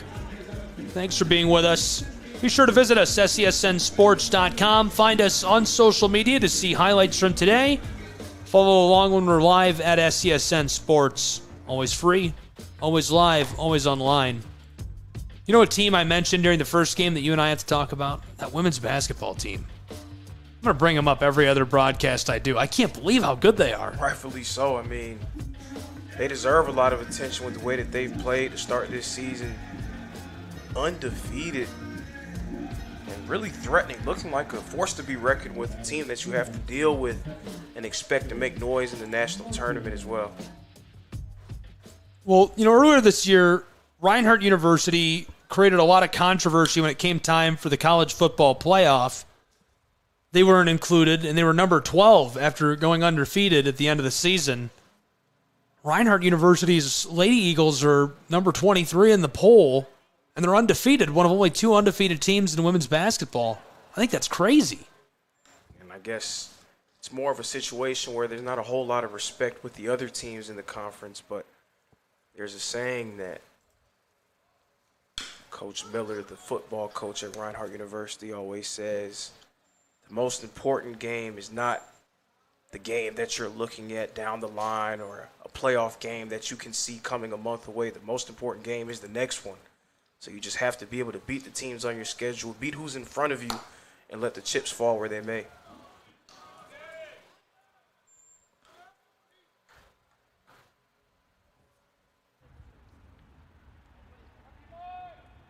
The 1-2.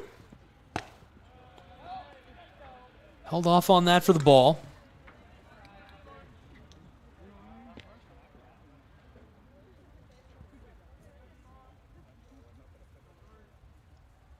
Top of the 5th, the 2-2, a big swing, and that'll punch him out and send him back to the dugout. And now we'll get a look at Castro for Reinhardt University, the designated hitter, and the righty 0 for 1 so far today. Number 12, the designated hitter, Richard Castro. Richard Castro had a slow start to last season. But by about mid-season, he was a completely different player.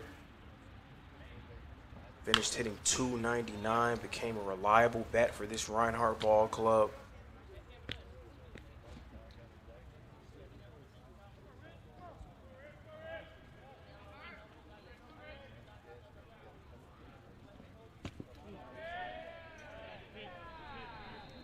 Count is 1-1, one away.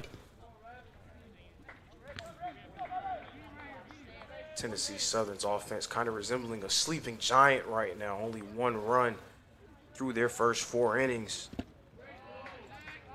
Ideally, Reinhardt will be able to continue to put more pressure on them by scoring. Again, with that offensive explosion the Firehawks had yesterday, you do want to be able to get runs on the board.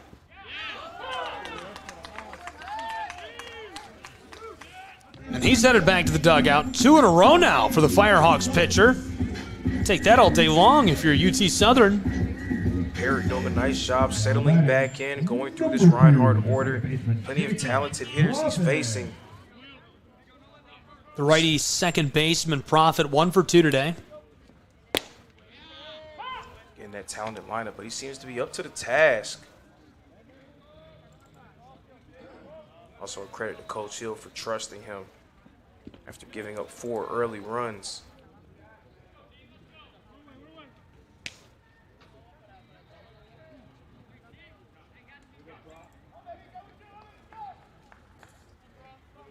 Two away in a 3-run game.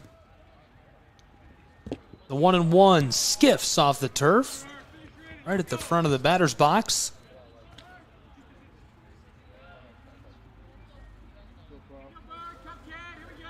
Reinhardt won their second game of the season to start off today. Their second game in a row. This is their 3rd game they played in a row. They're in right now. Prophet held off. That's strike 2. 2 away. Count is 2-2. The delivery.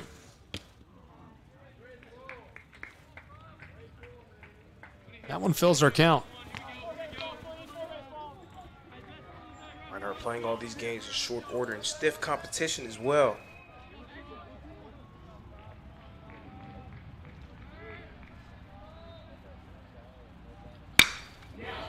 This one roped left side, and it's down in the outfield just inside of the fence. Prophet easily safe at first. That was a nice, confident swing of the bat by Jacob Prophet. And anytime he's able to get on base, again, his effective base running, his speed makes him such a threat. Do like to see him getting on the board with his first hit of the game. Now batting number 15, the center fielder, Lance Dockery. Lance Dockery made that big play, throwing it to the plate to end our last inning, keeping the Firehawks from getting a run back.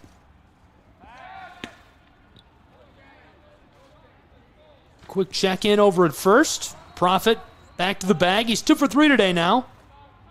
The righty second baseman looking sharp.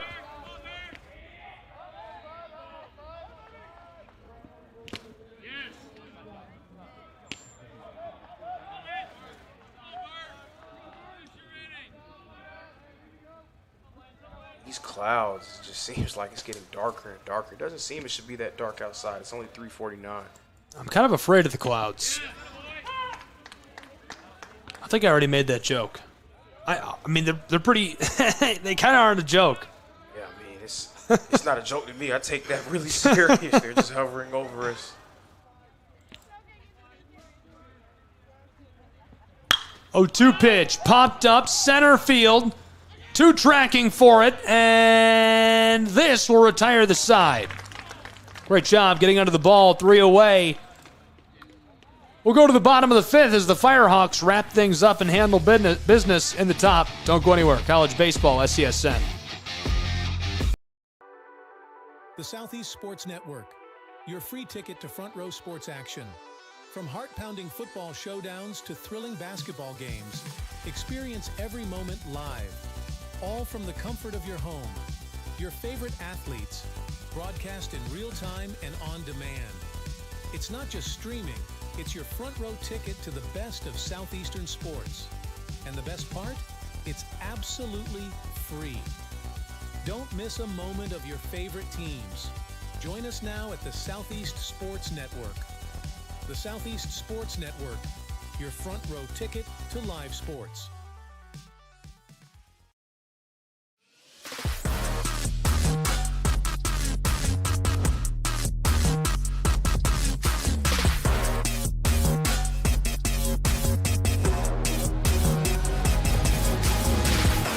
back in Waleska, Georgia. College baseball, Southeast Sports Network. We are under threat of rain. That's the only way to put it, right? Under surveillance by the clouds. They're watching. Here's a look at Appalachian Athletic Conference Wrestling, taking a look around what's going on in the AAC. Reinhardt University, a member of the Appalachian Athletic Conference. Life University, Southeastern, Reinhardt, all top teams in the nation.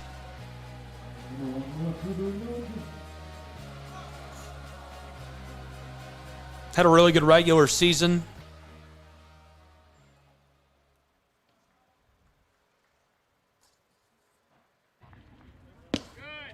Zipped inside with some sauce on that. UT Southern, based out of Pulaski, Tennessee. They're a member of the Southern States Athletic Conference, also an NAIA program.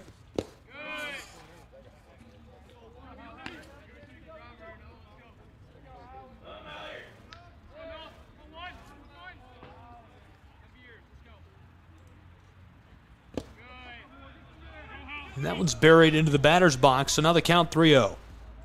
So Noah Junker for Tennessee Southern, a lot like Jacob Prophet, a guy who is such a threat when he gets on base, always a threat to steal with his speed, his aggressiveness as a base runner.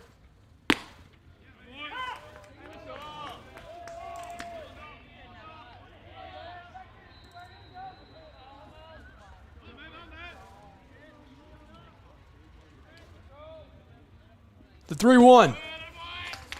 Dropped in. He'll take a jog up to first. Now batting number 6. Next at the plate, Barnett, the righty. He's 0 for 2. We'll see if the second baseman can change his fortune on this trip. So now with Junker at first, keep a close eye on how much attention Hal Stelgis will pay to him. He wants to try to keep him at bay, but you do not want to forget about the task at hand. Quick bunt. One away, but the runner advances to second. Barnett trying his hand at a little bit of small ball there, and now getting the effective base runner in Junker in scoring position. A base hit likely brings him home and adds at least one run to their total. I'm going to be so impressed if we finish these games. The sky could not look more. I mean, look at that. It just looks menacing. I feel like I should go outside the window and do my rain dance and sing my ditty, you know, rain, rain, go away. Yeah, it's got to be like the reverse of like an anti-rain dance. Come again another day, all of that jazz. Don't be coming here. We're not interested. The crops are fine. One away. Count is now 0-2. The fact that it's been this ominous for this long and hasn't rained, that was a good sign. It is. Maybe prayers have been answered. Maybe that move of knocking on wood was... That's all we had to do. As soon as I knocked on wood, the rain was like, you got me. Wise decision. Count is 1-2, one away. This is Barnett, the righty, at the plate. For the Firehawks, they trail by 3 runs. We're in the bottom of the 5th in Waleska, Georgia. 1 left to play still tonight. Chopped right side. It bounces over the head of our first baseman, rounding and scoring. 1 home and a man on second in scoring position as the Firehawks get 1 back. What a hit. Noah Junker finds his way over the plate. Kevin McCarthy remains on fire. That right there, his second hit of this game after going 4 for 5 against Cumberland's. He's now 2 for 3 against Reinhardt. He seems to be finding his comfort here at the Southeast Rumble and making his presence felt. We'll see if we can sneak a look back at that hit. Yes, we can. And in super speed, rounding the bases, Junker able to score. Back to real time. So you see again what makes Noah Junker so dangerous as a base runner. That bunt attempt there from Barnett, getting him in the scoring position. And then he did the rest after that base hit from McCarthy. Porter at the plate, the righty, 1 for 2 today.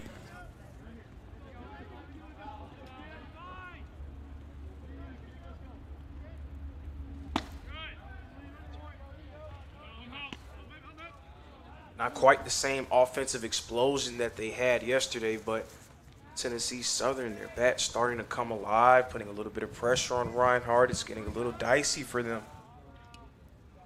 We're to the bottom of the 5th. A lot of baseball left to play between these two.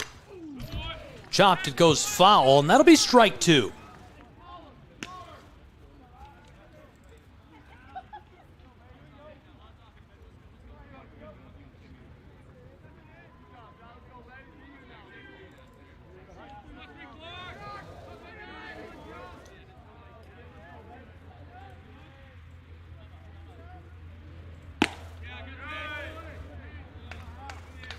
That's zipped in to fill the count.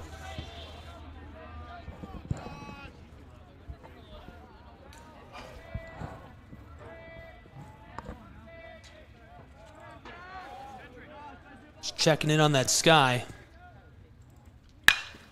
Popped up right side, and the right fielder under it looking to hook this in, and he will. 2 away.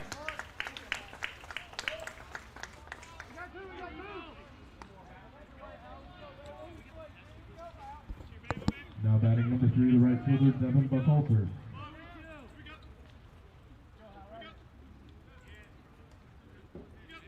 Really nice job by the outfielder getting under that. Buckhalter, who's 0 for 2, the righty at the plate for the Firehawks.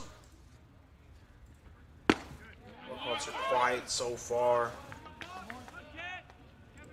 He was a key part of that offensive explosion that Tennessee Southern had yesterday.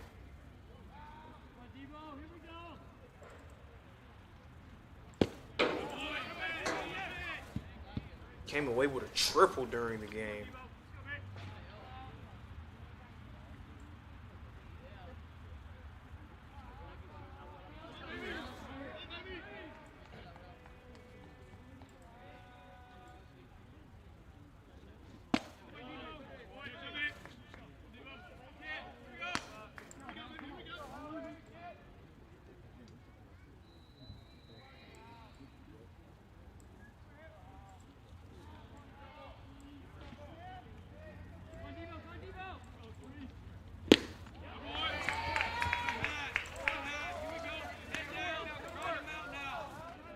Do have to like what Stelgis is doing on the mound from Reinhardt.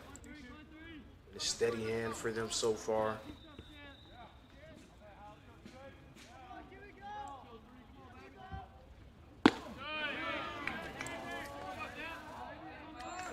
Buckhalter showing off some plate discipline, showing him it's not going to be easy.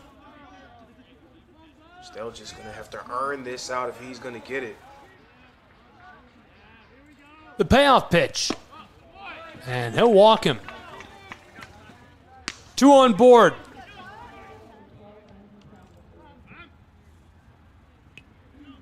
We'll have a meeting on top of the mound for Reinhardt University while they come together. Look at the clouds.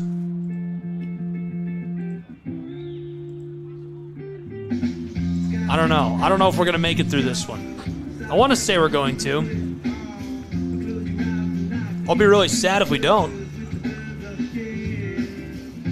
So we'll take a look. This is a real-time look at the weather radar. And this is right now. And so the rain is moving kind of east, a little northeast. And there's going to be some clouds that pop up on the left side of that near Rome around 5 o'clock.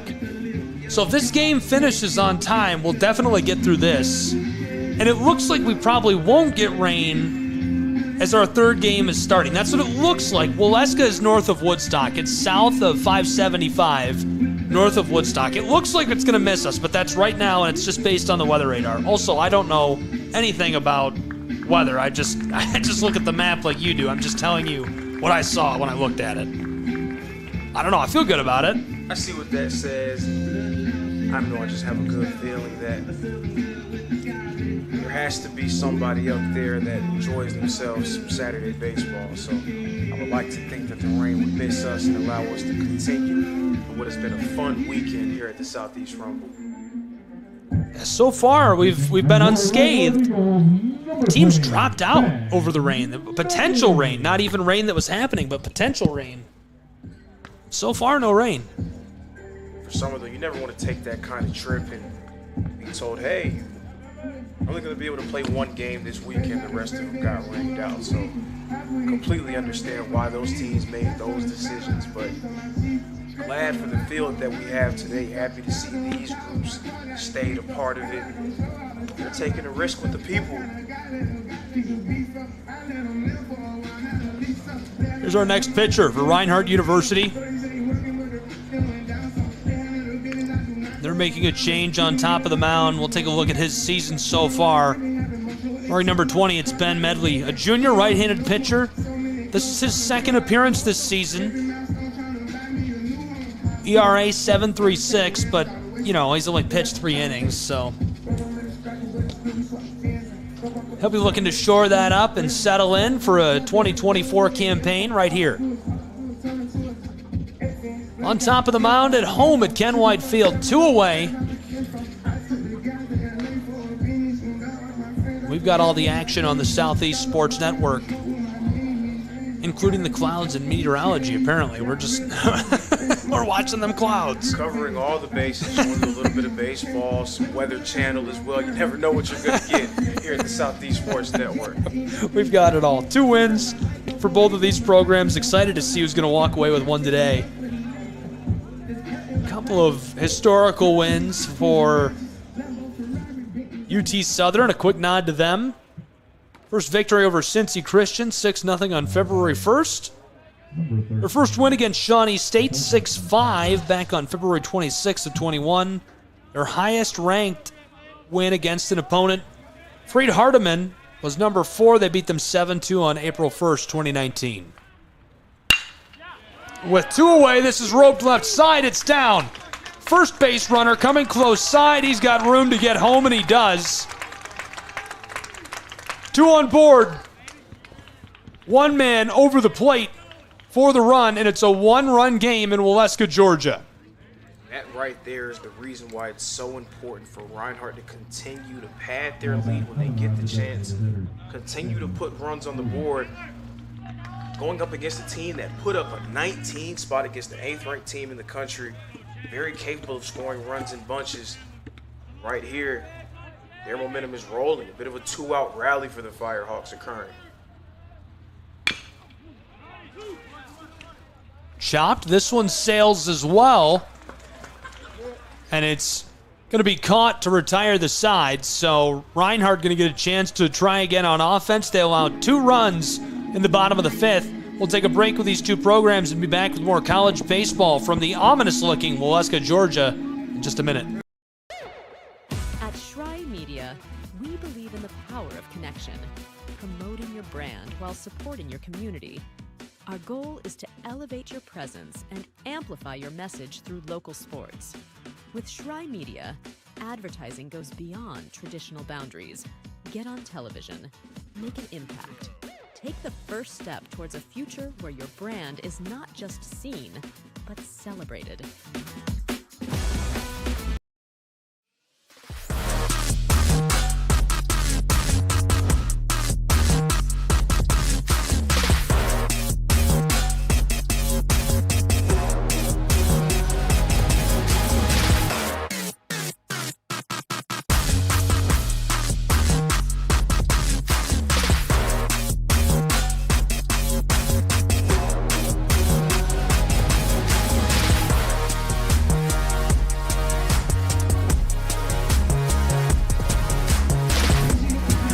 There's a look at a random Doppler weather radar, and that's right now.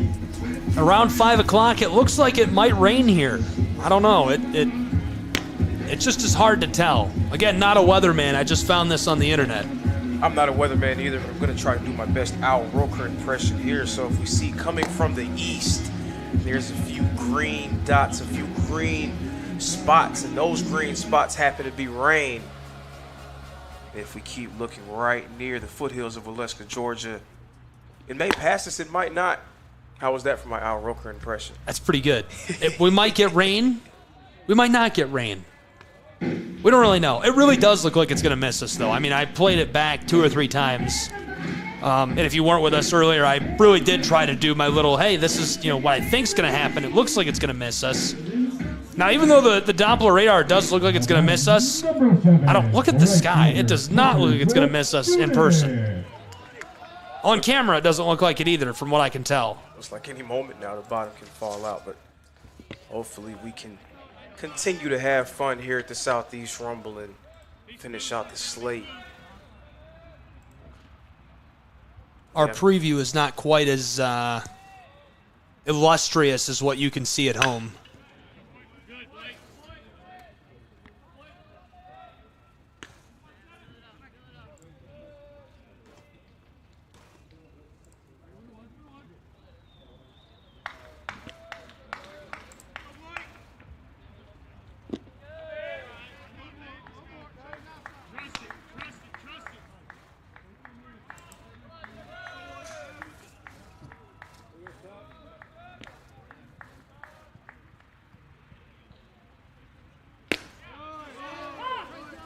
Pulled off on that.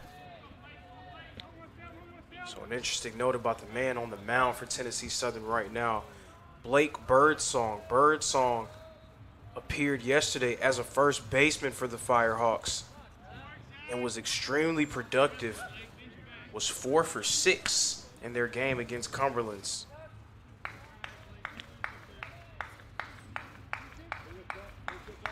The count is full in Waleska. Here's the payoff pitch. Blasted this back deep center field towards the wall, and he grabs it. What a nab for the first out of the side. That ball just cracked off the bat of Tucker's. Is doing a very hard-hitting, well-hit ball. It seemed like he would have a chance to add to Reinhardt's lead, but unfortunately, warning track power. Now batting number 4, the left fielder, Adrian Vargas.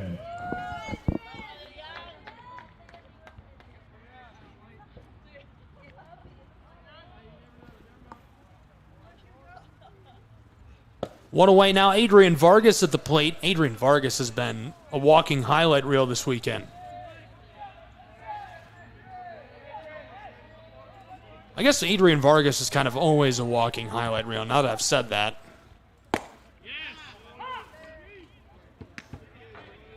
Another extremely capable player in Coach Burton's lineup. Trying to establish himself in the early stages of his Reinhardt career. Key newcomer, and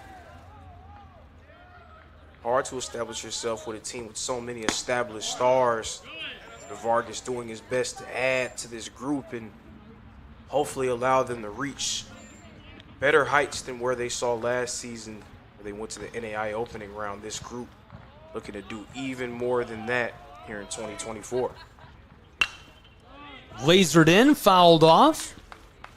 Strike 2, 1 away. Count is 2-2 in the bottom of the 5th. 1 run separates the Eagles and the Firebirds. Reinhardt was able to get on the board early, but already Tennessee Southern closing the gap.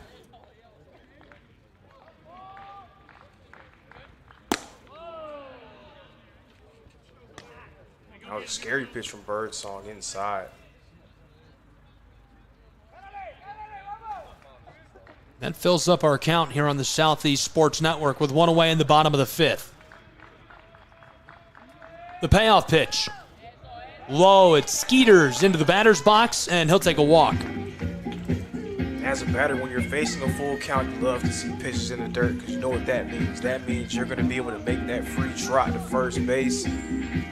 If you were thinking, maybe should I swing, should I not swing?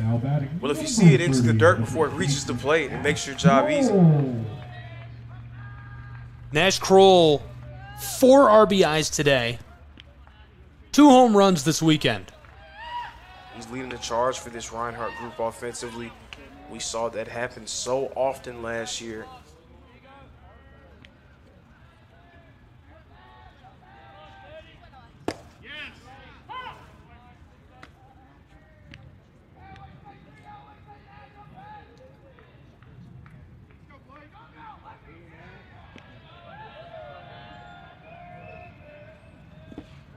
Lasered inside. This one skeeters across the turf. A ball with one away. The count is 1-1 in the bottom of the fifth. One run separating the Firehawks and the Eagles. A battle of the birds. I do like to think that an eagle is a little bit more fierce than a firehawk. I might be wrong, though. I don't really know what a Firehawk would be. Is that like the mythological? It's not like a phoenix. Not like a phoenix, but it's cool. Would be, but I don't know. It's just something about fire. I don't think their wings would be able to fly very well through fire. Something about that just doesn't rub me the wrong way. Microphone took a blast there and survived it. That was our action mic you heard. Take a little baseball.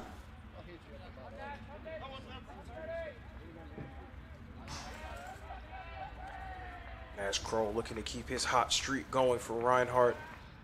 2 for 2 so far. Again, responsible for all 4 runs on the board for the Eagles. That's wild. I'm going to have to ask ChatGPT what would win in a battle. An eagle or a firehawk? ChatGPT may give you an answer, but if you go around campus, I guarantee you they will tell you an eagle would win every single time.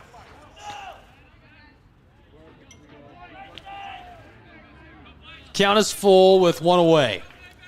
Live from Oleska, Georgia, nestled in the foothills of the Smoky Mountains. Big swing. Cash him out, send him to the dugout. Nash Kroll strikes out, second out of the bottom of the fifth. Almost unexpected with a guy who's so efficient at the plate. So efficient, so effective. But a nice pitch there by Blake Birdsong to get Kroll out, make him a little bit uncomfortable. Very aggressive at the plate, was able to get him to chase one. Now 2 men down.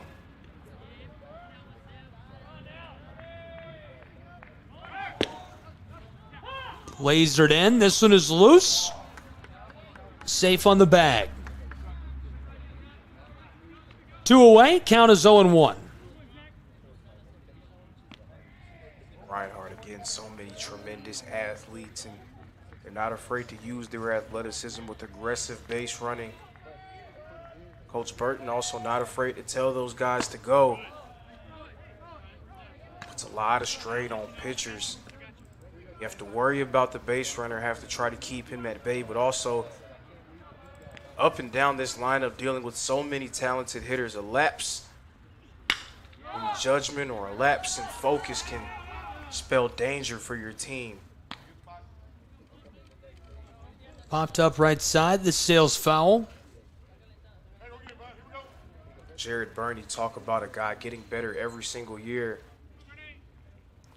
Hit for 273 in 2021 with 16 RBIs, raised that to 352 in 2022 with 39 RBIs. Last year, the high water mark for Burney, 363 and 47 RBIs.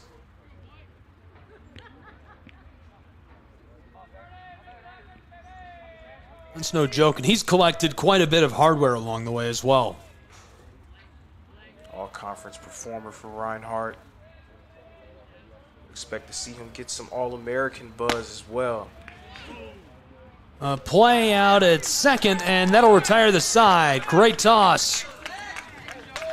UT Southern and the Firehawks send us to the top of the sixth. Don't go anywhere. College Baseball, Southeast Sports Network.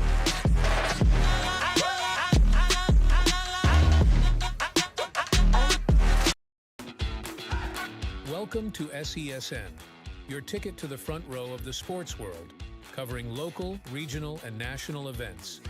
We bring the game to you.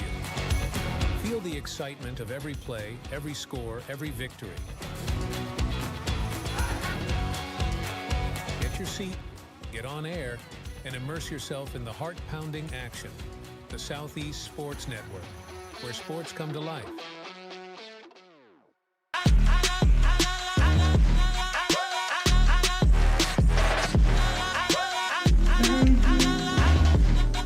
Welcome back to Oleska, Georgia. A one-run game, a close one, a fun one, and we've now officially made it to the top of the sixth. between the Reinhardt Eagles and the Firehawks of UT Southern. Thanks for being with us. College baseball, Southeast Sports Network. All the action. Gabriel Schrein, Lorenzo Robinson, hiding from the rain. We're in the press box just behind home plate. This one's been a lot of fun. Not as high scoring as yesterday. I'm jealous you got to be here for the 30-run game or whatever it was, 32 runs.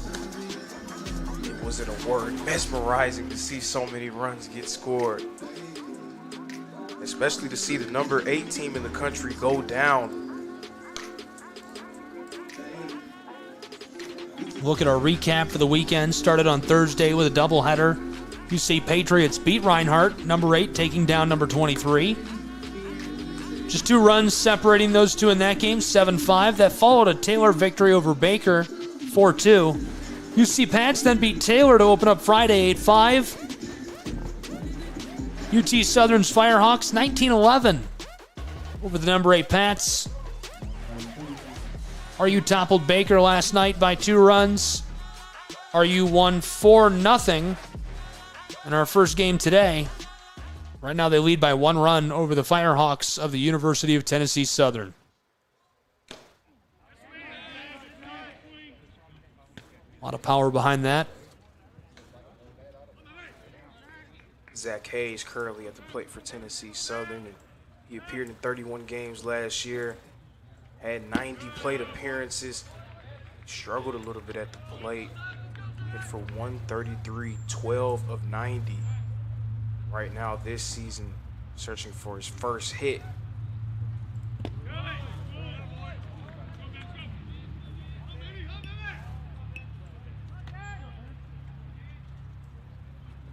So some production from him at the plate would be a little bit of found money for Tennessee Southern.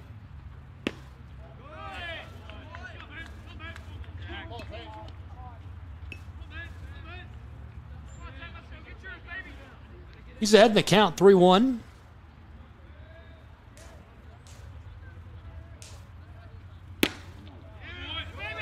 He'll take a trip, quick hike, down to first.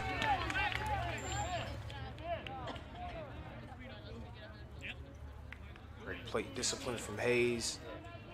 Getting a man on base with Landon Rogers, the consistent Landon Rogers, coming up to the plate for the Firehawks. The righty 1 for 2 today. We'll see what the center fielder can do on this trip. The bottom of the batting card, he's the 9th man. Chops it, big bounce, left side. The outfielders got it, and so these two will stay put, but both on board, second and first respectively. So initially off the bat, it appeared to be a chopper, a ground ball that Bernie would be able to collect and potentially turn into a double play, but it took a awkward bounce through that gap. Landon Rogers again getting on base, his second hit of the game.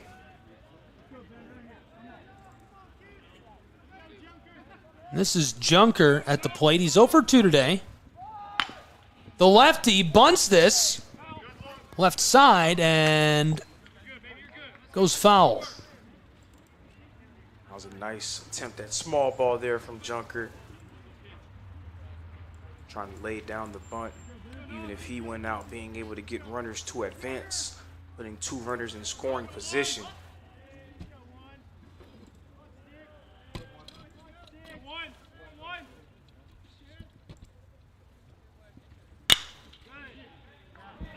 Floated off left side, goes foul.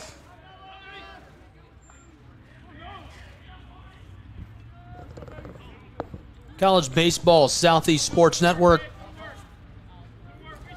At SESN Sports on social media. Nash Kroll's home runs on at SESN Sports on Twitter. Find us on YouTube. It's there as well. Cash him out. That was strike 3. I can't believe it.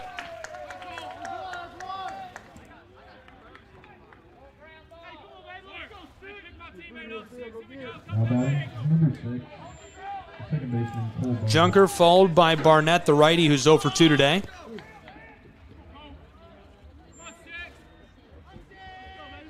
Bentley trying to improve upon his first appearance.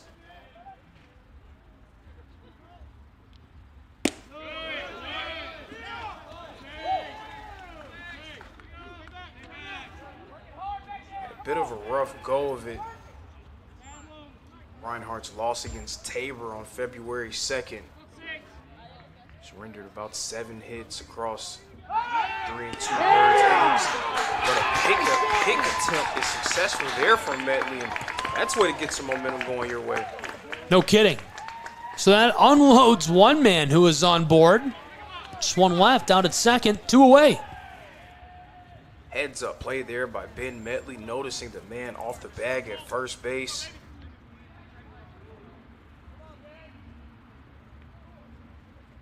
Quelling some concerns and easing a little bit of the tension that was growing here at Ken Whitefield. With 2 away, count is 2-0. McCarthy on deck, the shortstop, who's 2 for 3. Obviously, if you got the lefty who's hot today, you'd rather him follow a couple of guys with somebody on board than have him lead off. So it makes this such an important at-bat on both sides. Big swing, strike 1. McCarthy's been on fire not just today, but all throughout the Southeast Rumble.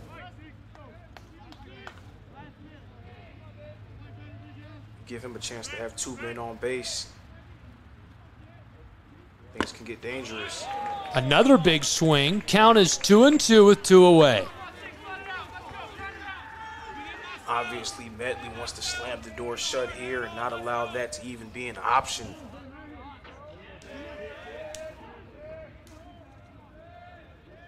Barnett at the plate. 2 away, the 2-2 delivery. Chops it right side. This sails onto the edge of the infield, and they'll cut him down to retire the side. Quickly turning that for the 3rd out. We'll take a break and be back with the bottom of the 6th on the Southeast Sports Network.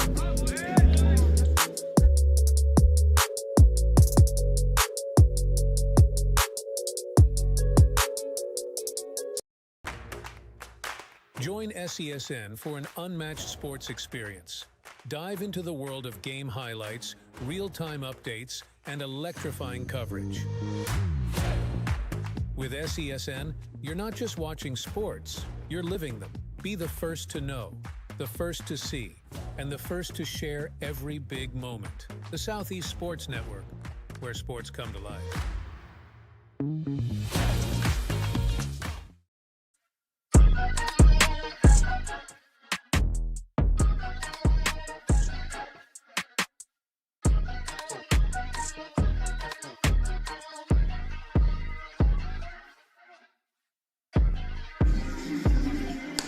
Welcome back.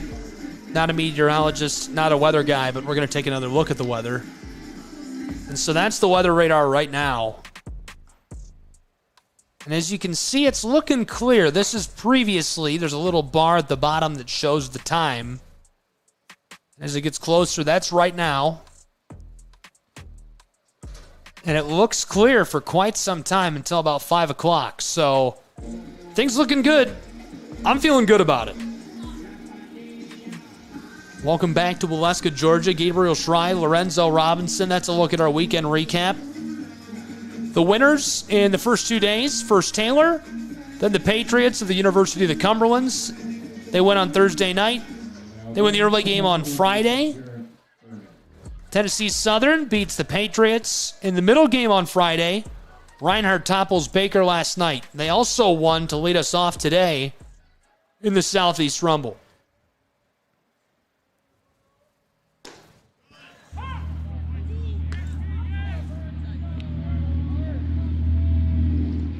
It's a loud pickup. It was. You hear that reverb from all the way where we are. Bunted right side, a race down the baseline, and he gets it.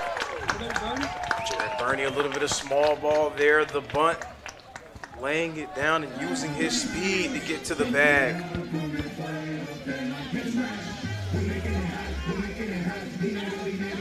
That's impressive. I think the Firehawk fans thought they got him.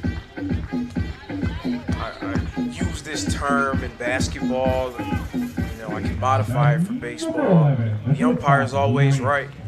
Fans can have their own opinions, but when a call is made, you do kind of just have to live with it. Obviously, live with it is a relative term. There's going to be complaints, and complaining makes people feel better about the situation. Another bunt. And this time their man's cut down, but advancing into scoring position. Out to second, Bernie. That's the big thing. Mendoza laying down that bunt. He wasn't able to leg it out and get to first base. But getting a talented and aggressive base runner like Jared Bernie in scoring position can be critical as Reinhardt looks to add to their lead. This is Martin with a walk-up song that's a Tramp remix of Backstreet Boys. Didn't you just tell me this was Kanye on Thursday? It is a Kanye West song. And shameless plug, Kanye West's album, new album, Vultures, is out now. Kanye's not paying me to say that. I was just going to say, shameless plug. just informing the public of this pop culture phenomenon going on right now.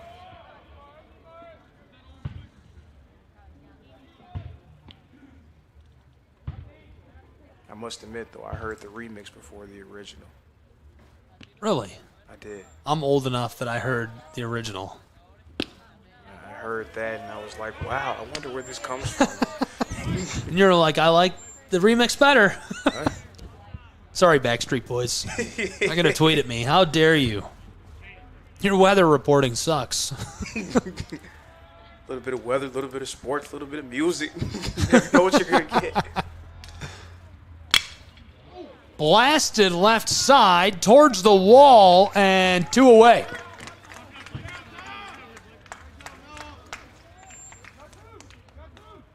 And also, nice job of being able to hold Jared Bernie at second base. This is to West Coast.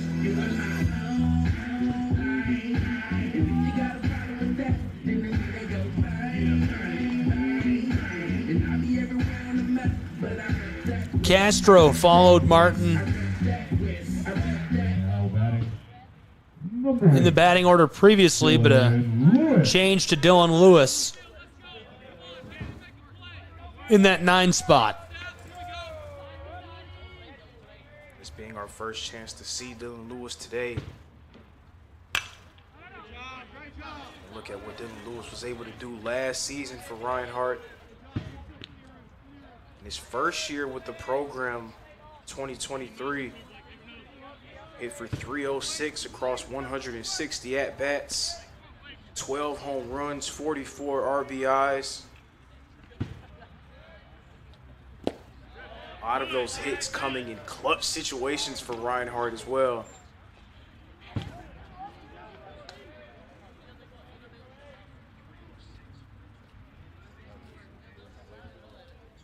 Reinhardt right now ranked 23rd. So much talent on their team. Being able to bring a guy like Lewis off the pine. Lewis wasn't even in your starting lineup today, and then it's a guy who hit for 306 and over 40 RBIs last season. Just so much depth and talent on this team.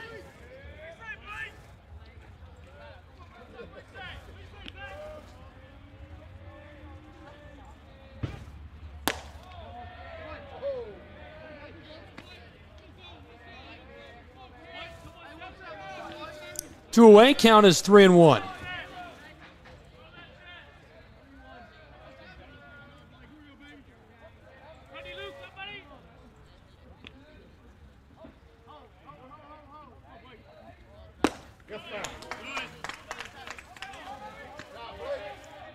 Full count.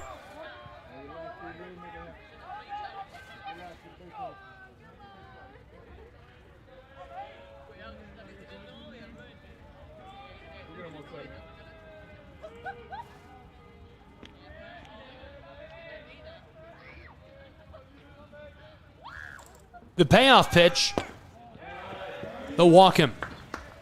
And a sneaky little advance down on the far left side of your screen. He looks tiny there. Number 10, Bernie, sneaks down to third base, so runners on the corners. Jacob Profit up to bat for Reinhardt. Profit, slow start to the year at the plate. Starting to build some momentum for himself. 2 for 3 in this game. If he can find some similar success, then Reinhardt will be able to extend their advantage.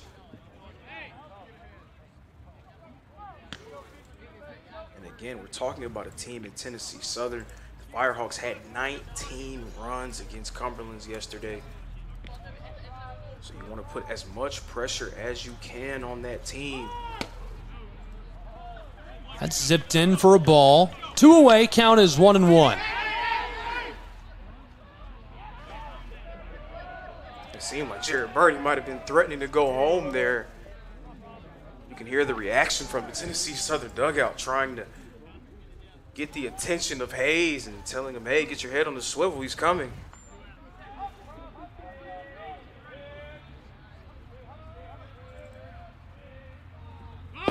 Prophet looked like he wanted the bunt, pulls up. Ball 2.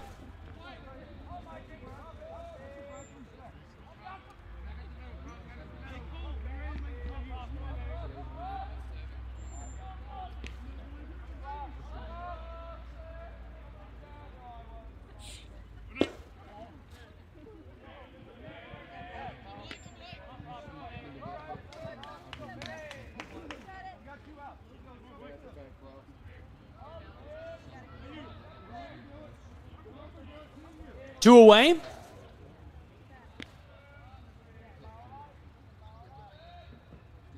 Prophet at the plate. Here's the 3-1 delivery.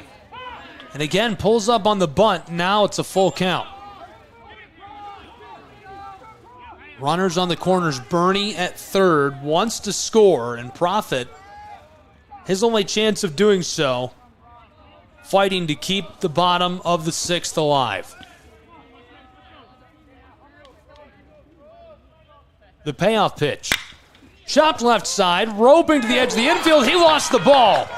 And just like that, Reinhardt extends their lead by a run with a little bit of luck. What a score for the Eagles. Critical error there from the shortstop, McCarthy. Can't make mistakes like that against teams as good as Reinhardt. Jared Burney taking advantage and cashing in. Now the Eagles ahead by 2 runs. Got another talented bat in Lance Dockery coming up to the plate with 2 men on and 1 runner in scoring position.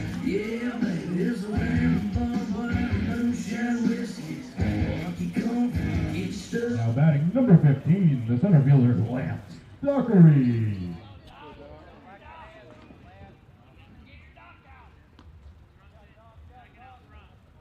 I mean, such a crucial mistake there from McCarthy.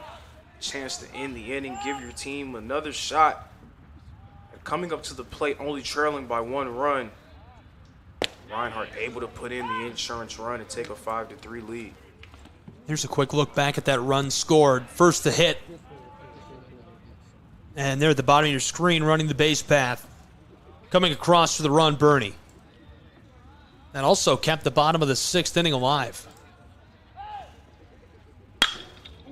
Chopped. Ooh, that hit Coach. Hopefully he's all right. There's something I like to call a wake-up ball there. Sometimes you can zone out a little bit. Your eyes are so locked in on what's happening on the field. That one going right to him, saying, hey, wake up. That didn't even come my way, and it woke me up. Absolutely. I'm awake. Yeah, the crack of that off the bat. Imagine that one coming at you. I don't want to. Ball's loose. 2 away to end the bottom of the 6th, and he gets it down at first. What a play. That'll retire the side as we go to the 7th inning in Waleska, Georgia. College baseball will be back on the Southeast Sports Network.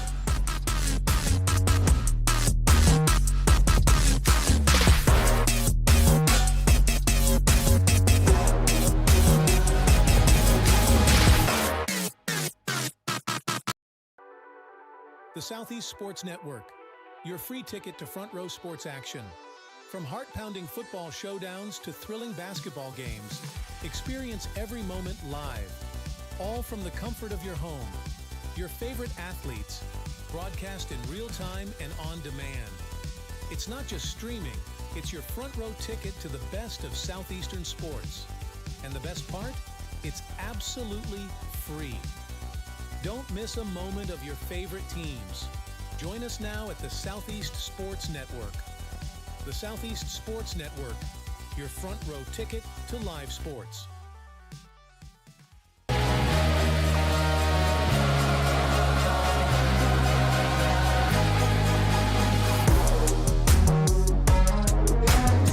back in Waleska and under the threat of ominous weather, but we've been joking about it for quite a while, and it just is holding off. So can't complain.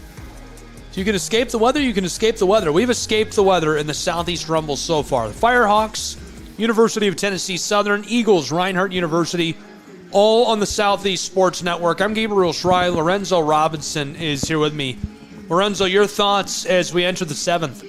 That was a big moment there that we just saw in the bottom of the 6th. It appeared that the inning would be over after that ball came careening off of the bat of Jacob Prophet, but a critical error by McCarthy, the shortstop, dropping that ball and allowing Jared Burney to make his way to home plate. An insurance run for the Eagles. They now have a 2-run advantage. So now let's see if McCarthy can make up for that error in the field with stellar play at the plate.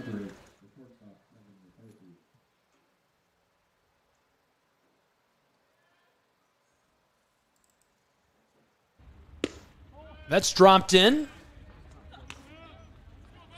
A little bit of heat on that one.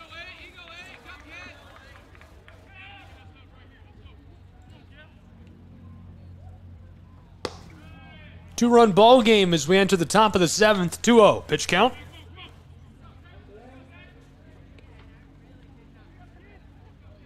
Badley remains on the mound for Reinhardt. Was strong in the last inning against Tennessee Southern.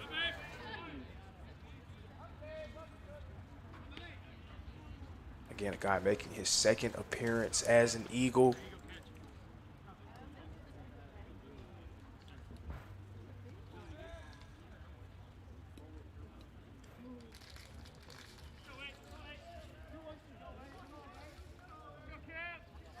Tall task for him, trying to slow down the hot bat of McCarthy.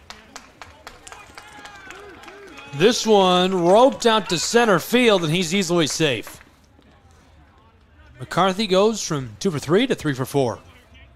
Can't even be considered a surprise to see that happen, especially with the way that he's been hitting all throughout the Southeast Rumble. Now batting number 34, the first. Again, so spectacular for Tennessee Southern in their game against Cumberland's 4 for 5. Now 3 for 4 against Reinhardt. A few big performances against ranked foes.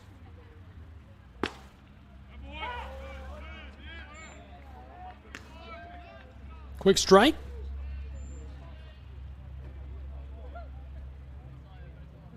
We talked a little bit about the importance of the Southeast Rumble for the teams, but also for the players of these teams, being able to see how you stack up going up against these ranked opponents, going up against some talented pitching.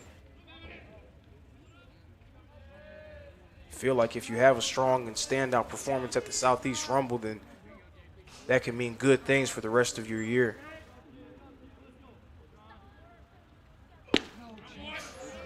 Held off. That's strike 2. Count is 1-2. A little bit of encouraging self-talk there from Porter. Trying to hype himself up as he's behind on the count. Quick check-in over at first.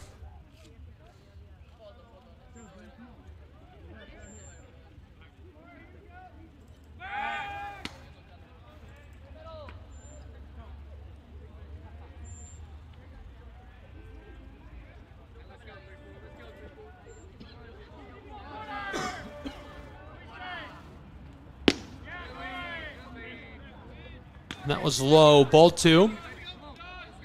No outs in the top of the 7th. The Firehawks trail by 2 runs on the road.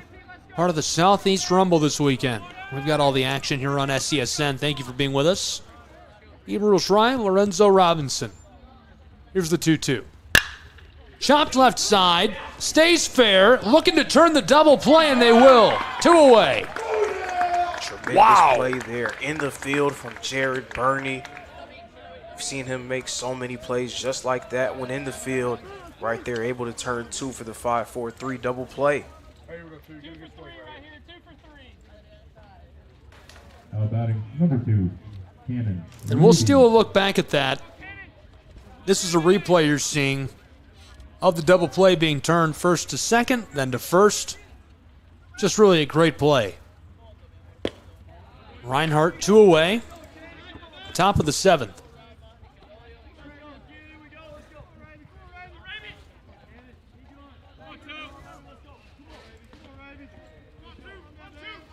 A lot of baseball left to play between these two, but Reinhardt could start to slam the door. The urgency growing for Raby and Tennessee Southern's Firehawks. This is the righty. He's 0 for today, pinch hitting.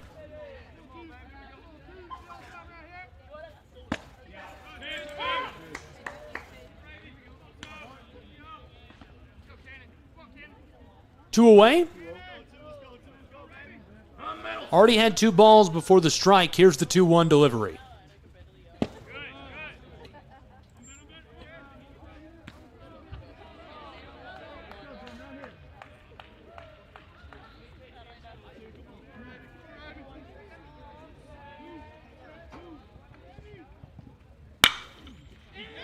Floated off, left side. And that comes down. He's going to stay and be safe at first. He got a lot of that one on the bat. Great launch angle, lifted that one up perfectly. And it dropped right in front of the left fielder, Vargas, for Reinhardt. Gets on base, and now Garrett, who's 1 for 1 on the day, coming up to the plate. Tennessee Southern trying to make some things happen, looking for a 2-out rally. Ty Garrett, 2 hits already this season, 1 run. Big swing there, wanted to cash in. He'll suffer a strike.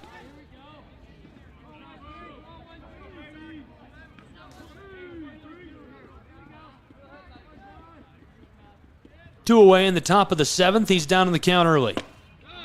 Another big swing. Garrett leaving it all on the table.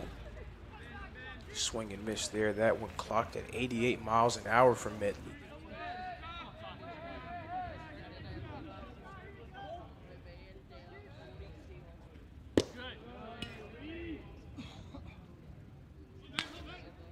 Dropped in for the ball with 2 away.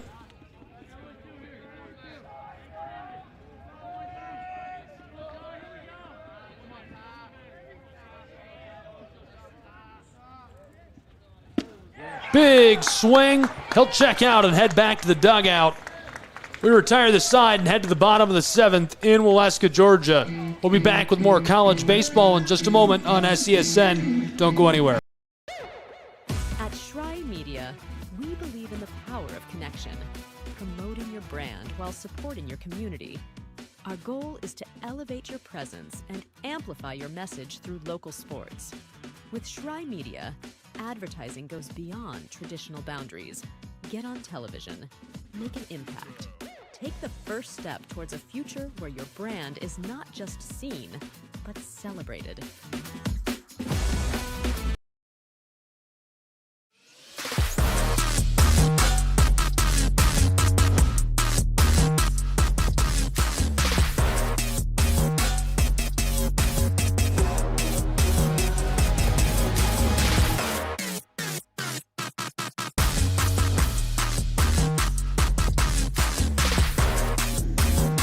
Welcome back to Waleska, Georgia. The foothills of the Smoky Mountains. We've reached the bottom of the 7th between the Reinhardt Eagles and Firehawks of the University of Tennessee Southern. Gabriel Schrei, Lorenzo Robinson, 2 runs separate these two. A critical juncture coming up, and into the bottom of the 7th. UT Southern can only have 2 more chances to play some offensive baseball here.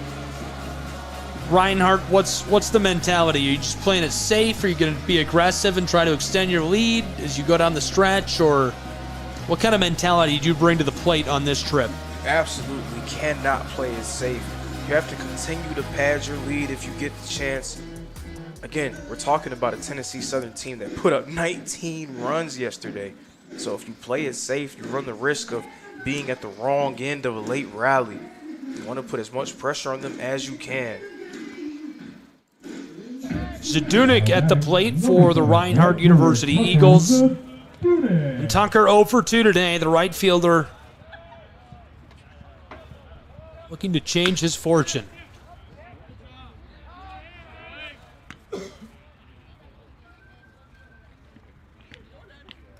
First take at it is fouled off. Eagles currently holding a 2-run advantage without much production from Zadunik so far in this one.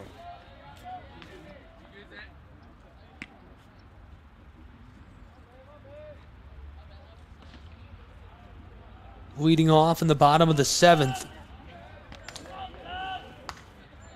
Down in the count.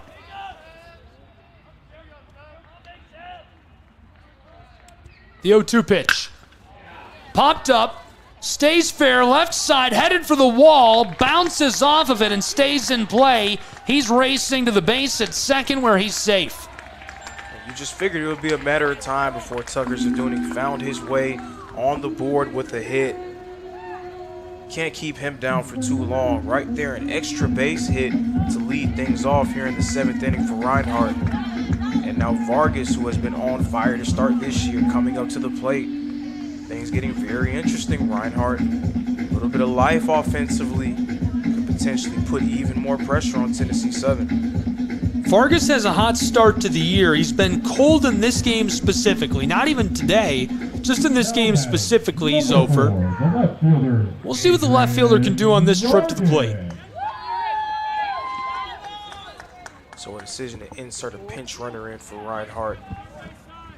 Speedy Sam Kilgore is now the runner in scoring position.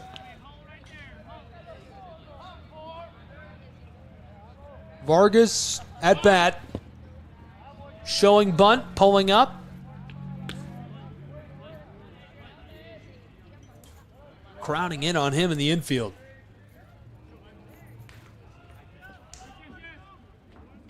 Wouldn't be a bad decision there from Vargas to try to lay a bunt down. Get Kilgore to third.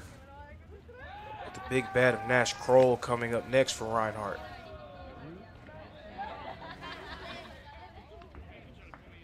Big bat is a very appropriate description. Kroll has been a tank today for Reinhardt. This weekend he's been a tank. Vargas chops this left side. It's down, rattling towards the fence. Runners on the corners for the Reinhardt University Eagles, just like that, with none away in the bottom of the 7th. Vargas quickly establishing himself as a force to be reckoned with within this Reinhardt lineup. Again, coming up with a huge hit for the Eagles. 2 men on base with Nash Kroll coming up to the plate. Things getting very interesting, and Coach Hill agrees. That's why a mound visit is getting ready to take place. What you're seeing here is a replay of that hit from just a second ago. Went off screen to the left, stayed in play, got down. They were able to get it back, but runners on the corners for Reinhardt University. And here's a look back at real time where the mound visit underway. A quick one. Coach feeling good about it. Head coaches of these two programs. Mitch Hill, the leader of the Firehawks of UT Southern. He's in his 6th season at the helm of the program. Reinhardt University led by Jonathan Burton. Burton over 500 career wins as a head coach. He's won over 60% of the games he's coached in. 155 for Reinhardt's Eagles entering this year.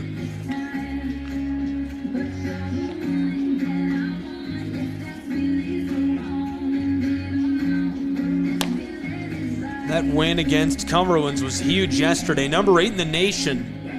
UT Southern's Firehawks came through with a big dub, 19-11. We've been talking about that a little bit all day, but that's a crazy victory. Big-time upset against a team that's top 10 in the country right now, and also a group that only lost 9 games a year ago. They went 49-9. So picking up an early loss here at the Southeast Rumble, an early marquee victory for Tennessee Southern. They have to feel good about where they could be headed going forward this year.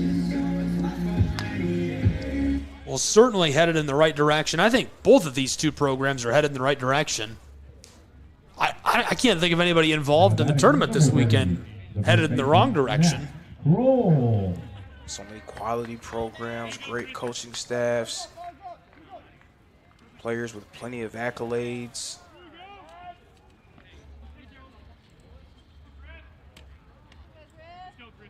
This is Nash Kroll. He's 2 for 3 today. The first baseman has been crushing it all weekend long. Right up the middle towards the mound. A last split-second decision of play at the plate and one away. The Firehawks prevent the run from being scored by the Eagles. That's a clutch play. So Griffin Solly was thinking about throwing out Vargas at second base, but quickly made the much better decision of throwing it home and preventing Reinhardt from putting another run on the board. And so this is going to be a replay. Don't get fooled. We'll take a quick look back at that split-second decision. See the ball on the edge of the mound. He picks it up, fires it to home plate, and they tag him out just in the nick of time. One away in the bottom of the 7th. Nash Kroll does make it over to first. Kroll has been a monster batting this season. He has, and I mean a split-second decision, as you said, from Solly, but a right decision nonetheless. And Solly making a mistake here with the balk and putting 2 runners in scoring position for the Eagles. Yeah, so Vargas to third, Kroll to second. Bernie at the plate. 1 for 2 today, the righty third baseman. Mistakes like that can be so debilitating going against a team as talented as Reinhardt. You have to cut down on unforced errors. You can't make mistakes.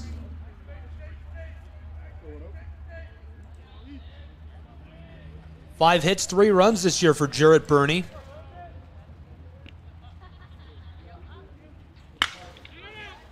Chops at that, fouled off, strike 2. Burney is threatening to score and cushion a 2-run lead in the bottom of the 7th. In our middle-of-the-day game in the Southeast Rumble, our third game is supposed to start in about 7 minutes. Not happening. Up the middle, grabbed on top of the mound, and that will retire another man away, 2 away. So Solly learning a little bit from that last experience that he had on the previous at-bat. Didn't even turn to second base, didn't even turn anywhere else. Tried to hold the runner Vargas at third, and once that was completed, nice job of calmly getting the out on Jarrett Burney at first. The shortstop, Luis Mendoza. The righty, 1 for 2 today.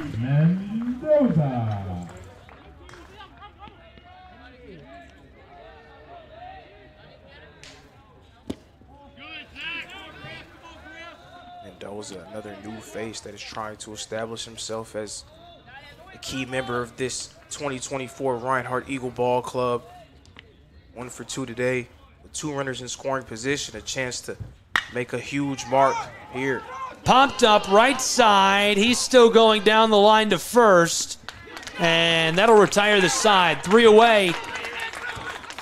A good look, some good luck for the Firehawks, able to escape unscathed from the bottom of the 7th. We're headed to the top of the 8th. College baseball, Southeast Sports Network.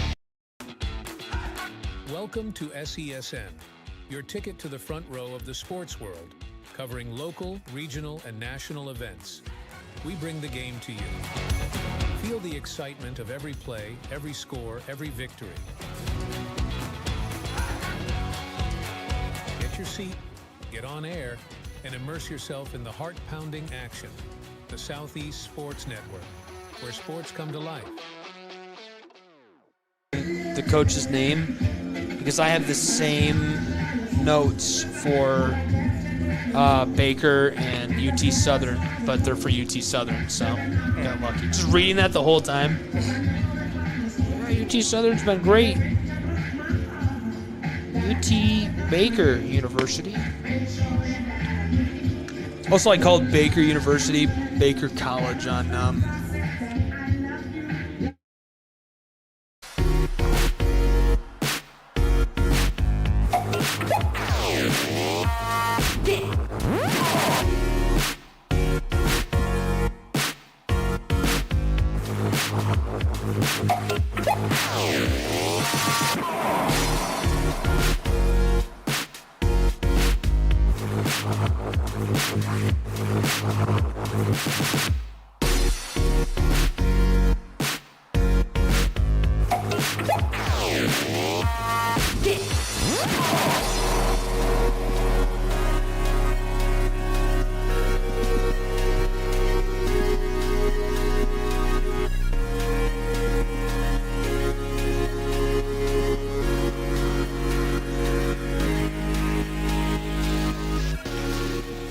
Back in Waleska, Georgia, college baseball, Southeast Sports Network. The Firebirds working to dig out of a little hole. They've got a big shovel. We'll see what they can do. Top of the 8th. Smacked right up the middle. He's safe at first. That one bounced right off the mound.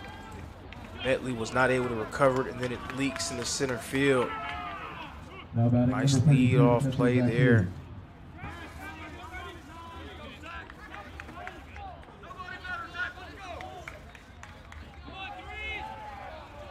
Followed by Hayes. The righty is 0 for 1 today.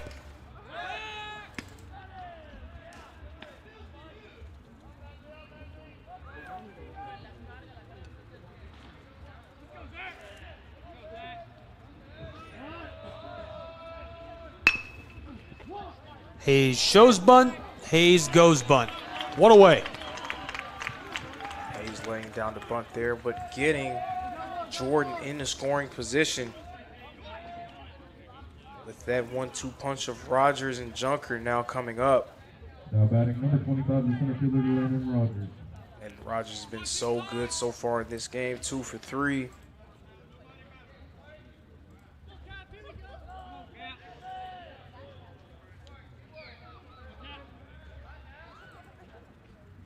The righty center fielder at the plate suffers a strike with 1 away.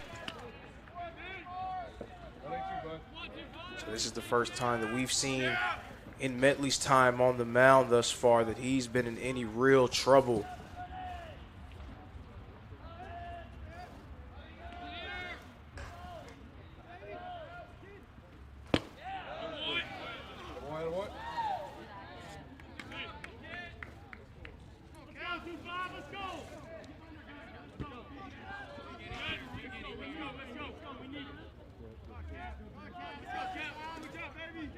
One away, top of the 8th.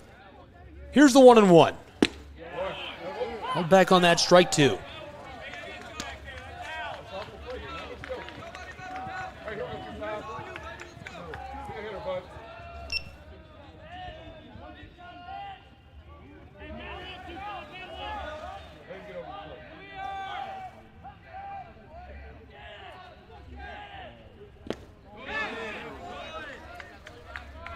A little bit of authority on that one. 1 away.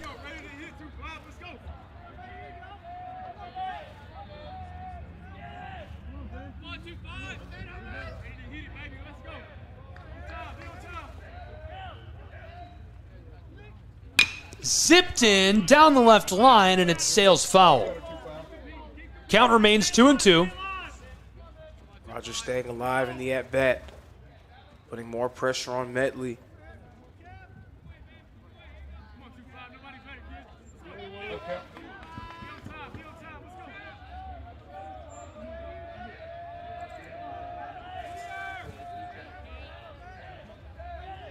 The 2-2. Ooh, he hit him with it. Hopefully he's all right.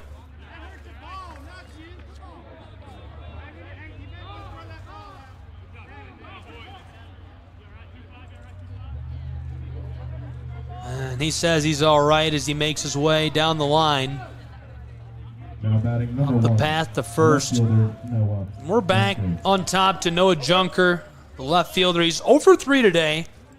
We'll see what the lefty can do on this trip to the plate. 0 for 3 today, but guy who hit for .421 last season. Blasted left side, sailing out towards the fence, 2 away.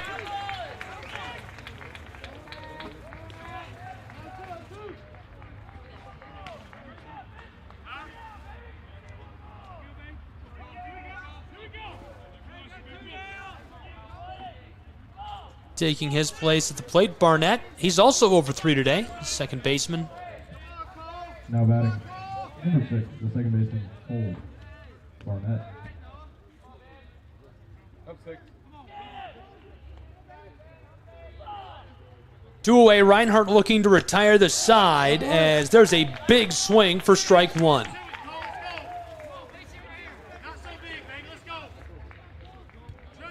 So 2 men on for Tennessee Southern. Chance to eat away at this Reinhardt lead and maybe even do something more. Popped up, deep center field towards the wall, and it escapes. There's 1 run, now 2 for the Firehawks. We're tied at 5. What away by Barnett. And as you see, he did a little Eagle celebration, or maybe it's a Firehawk, but nice shot by Barnett there to put himself in a position to help his team tie the game up at 5 runs apiece. Big time RBI double.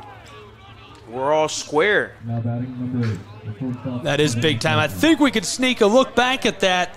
He smacks it right back, straight back. It looked like the center fielder might be able to track it, and you can see the crowd on the right side of your screen erupt as the ball escapes his glove and 2 runners come home. Ties us up at 5. This is real time as that one zips in. That brings Kevin McCarthy back up to the plate. McCarthy 3 for 4 so far today. Tennessee Southern, if McCarthy can find a way to put one in play, starting to feel a lot like they felt against Cumberland's. Establishing themselves as the giant killers of the Southeast Rumble. We're tied at 5 in the top of the 8th. 2 away in Waleska, Georgia. Coming to you live from Ken White Field, college baseball on the Southeast Sports Network. That one's dropped down low outside, ball 3.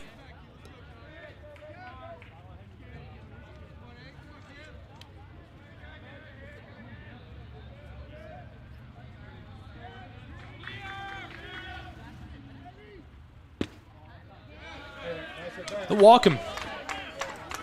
Little trip down the line for McCarthy. 3 for 4 today, so probably a good business decision. Precisely just that. If McCarthy was able to get one in play, then you can chalk it up as a lead for Tennessee Southern. Still, anytime there's 2 men on base, it can be very dangerous, especially facing a guy like Porter, who just got his first hit of the game in his last at-bat.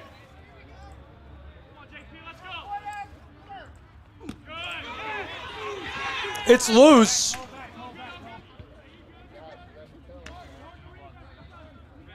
Both go back. Count 1-0, 2 away.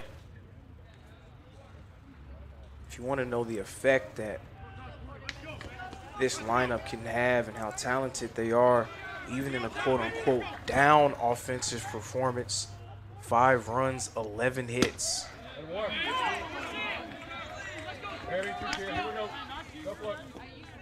That was strike 1. Porter got his first hit last time out, as you mentioned, but 1 for 4 on the day, so he would be looking to turn things around.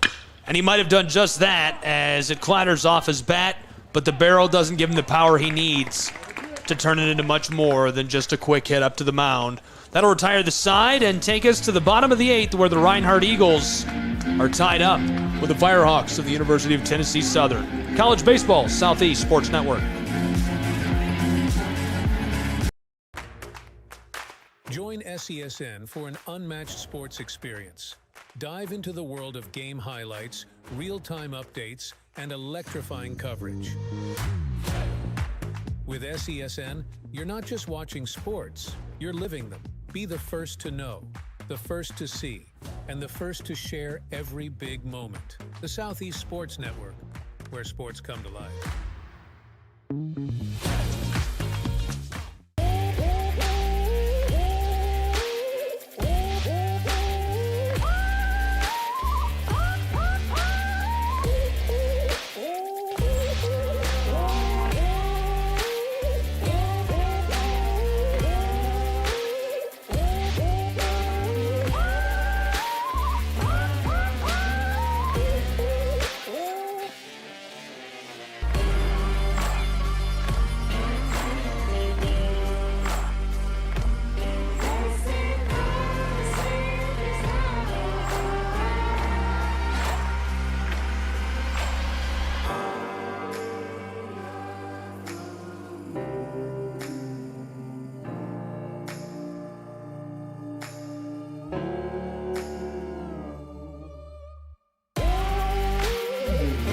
Welcome back to Waleska, Georgia. Ken White Field, college baseball on the Southeast Sports Network. Thanks for being with us. Gabriel Schrei here. Lorenzo Robinson with me. Thrilled to have you along for the ride. And we've reached the bottom of the 8th, where we're tied up between the Firehawks of the University of Tennessee Southern and the Eagles of Reinhardt University. First strike at the plate for Mr. Underwood, the pinch hitter. The 1-1 fouled off and hits our microphone.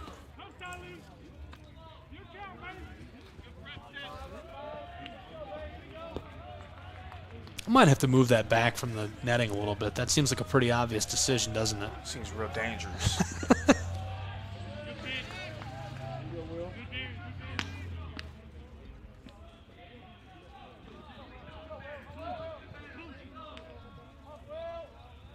Tennessee Southern doing a nice job of answering the call. Now equaling Reinhardt's total after that RBI double from Barnett.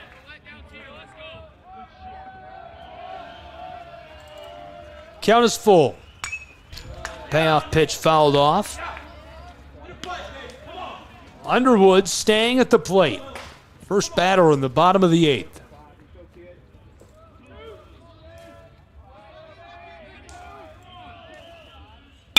Underwood ropes this left side towards the wall, and it's caught. One away. That was a well-hit ball there by Will Underwood. Got a lot of wood under that. But a nice play by the center fielder. Who else but Landon Rogers making that play in left center. Another guy, Lewis, who was not initially in the starting lineup today. He's been really good this weekend. Certainly shaping up to be a crucial piece this season for Reinhardt. And this one escapes into the left outfield. He's on the bag at first. Was an early swing on the first pitch of the at-bat. Nice little gap shot to get him on base as Jacob Prophet is coming up to bat. Prophet's got my favorite walk-up song of anybody on the turf today.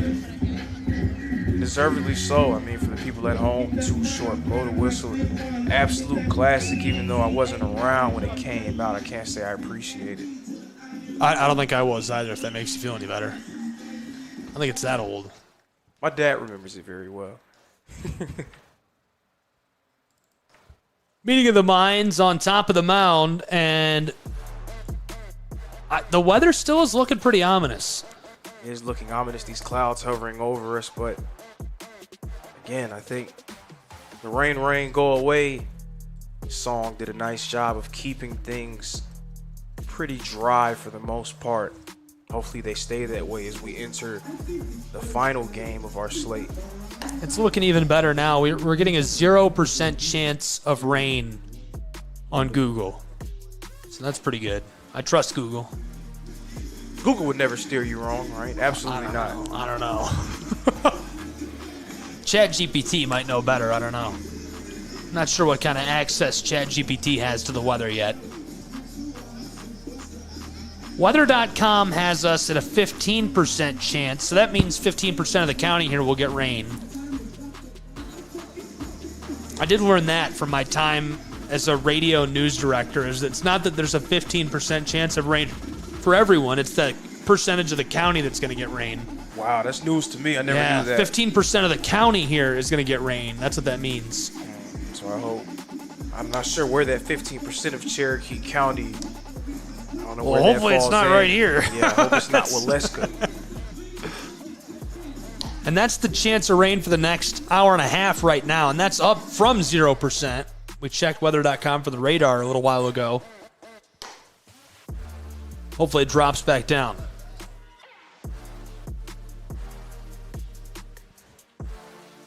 Ready to get back underway in Waleska, Georgia. Jacob Prophet to the plate for the Reinhardt University Eagles.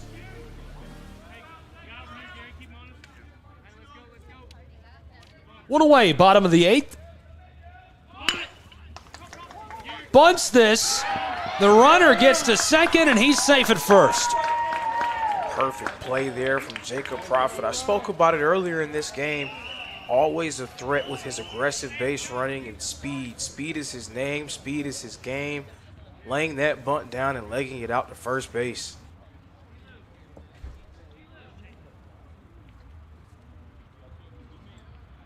He's followed at the plate by Lance Dockery. Dockery's 0 for 3 in this game. He's been quiet, but if you followed this Reinhardt Eagle team over the course of these past few years, then you have to feel like Lance Dockery is due to make something happen here in the bottom of the 8th inning. Now batting number 15, the center fielder, Lance Dockery.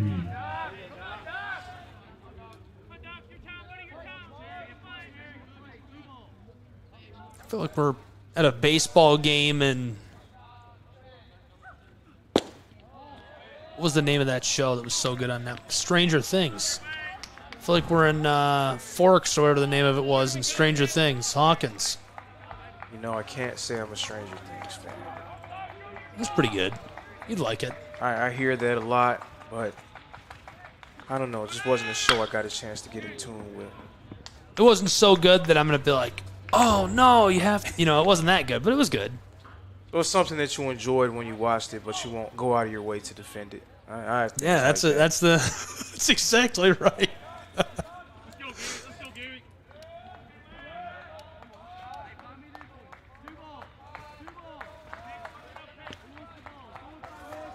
Dockery with 1 away, 2 on board, the 1-1. That was tight on him, so ball 2.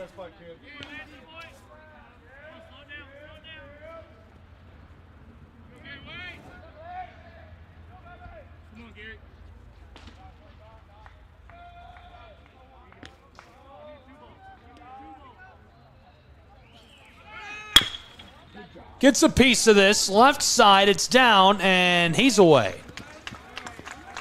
So that chopper by Lance Dockery leads to an out. Now 2 runners in scoring position with Tucker Zadunik, the former All-American, coming up to the plate. We've seen Tucker Zadunik make a living out of having moments just like these. And more often than not, he often rises to the occasion. So another big chance for him to add to his Reinhardt legacy. Yeah, that doesn't hurt to have 2 guys in scoring position. Talk about Stranger Things, right? Yeah, what was that? I wonder if that came through on the broadcast. It's probably a little one, huh? Coming in, checking out what's going on in here.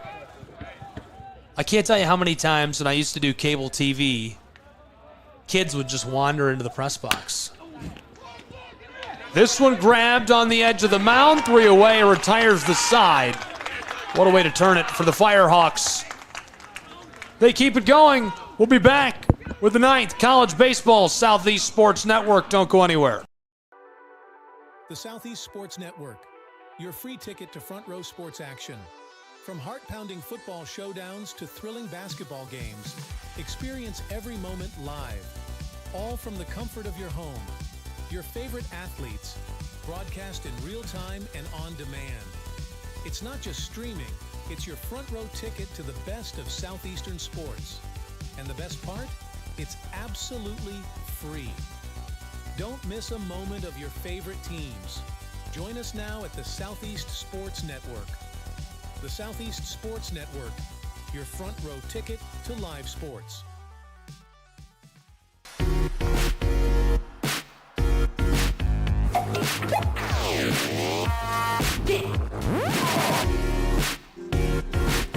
There it is, top of the 9th. 1 inning left to go. Well, maybe. We might get some free baseball in this one. Waleska, Georgia. Reinhardt University playing host to the University of Tennessee Southern. Firehawks Eagles. We're tied at 5. Firehawks are looking to stage and maintain a comeback. Can they do it, Lorenzo? Well, I feel like I'm obligated to say they won't be able to as a student at Reinhardt University. But taking off my Navy and gold-tinted glasses for a second, and you have to believe that Tennessee Southern is more than capable of staging a comeback, especially with the way that we saw them in a similar situation against Cumberland's yesterday, and that when they were tied up 11-11 going into the 9th inning, and they put up 8 runs. So this team more than capable of putting up a huge inning and then shifting all of the pressure to the home team.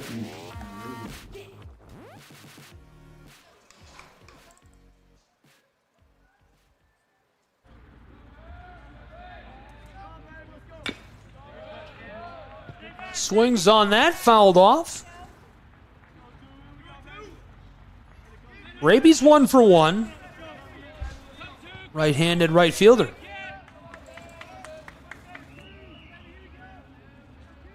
The 0-1 pitch in the top of the 9th. Blasted left side. This is down towards the left fielder, and he's safe at first. So if you're going to have a big 9th inning, it's a heck of a way to start. Gap shot there by Raby to get him on base. Number 13, the third baseman, Ty Garrett. Now we've got the righty who's 1 for 2. Third baseman Ty Garrett at the plate.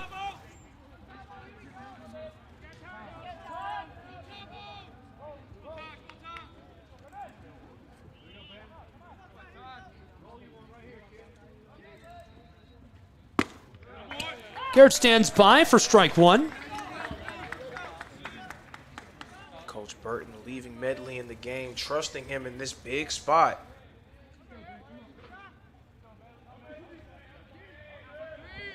If you can win this game, I mean, not only do you just want to win every game on your schedule, right? We've talked about that today and how important that really is.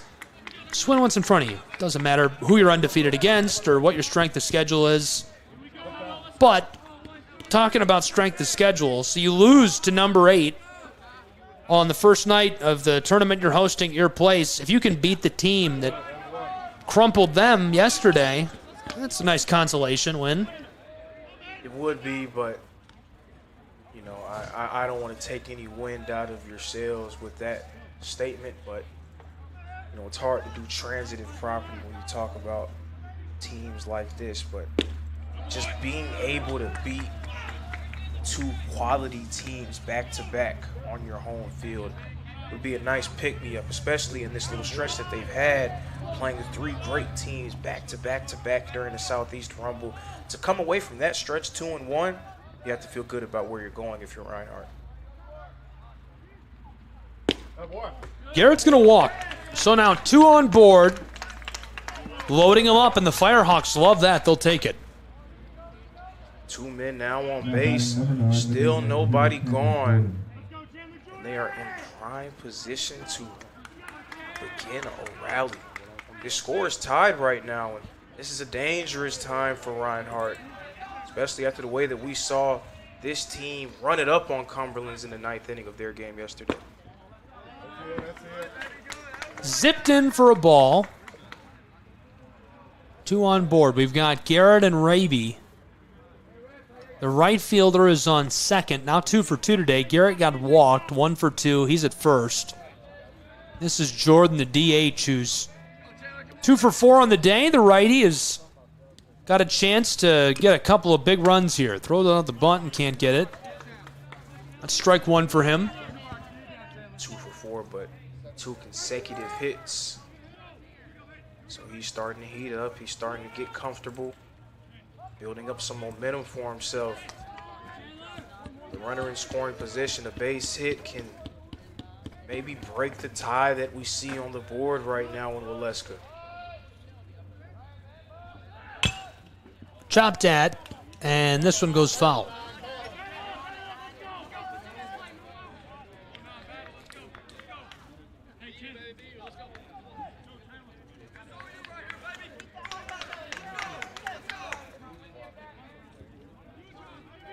You don't want to hit this in a position where you can be the victim of a double play,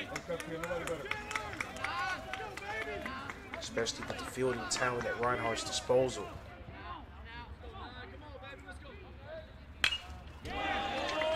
Fouled off. Remains strike 2. None away, 2 on board for the Firehawks. We're in the top of the 9th. Scoring started with 3 RBIs from Nash Kroll. Barnett responded, grounded out to the shortstop, but Rogers scored. Then Kroll doubled to left field. Zadunik scored. McCarthy doubled to right, and Junker scored as he's cashed out. That was a nasty pitch from Bentley to secure the strikeout as well.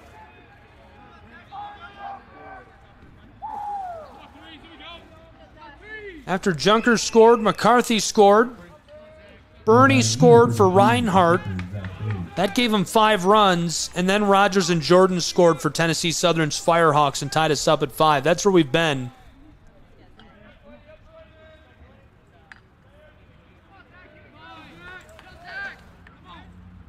Zach Hayes at the plate.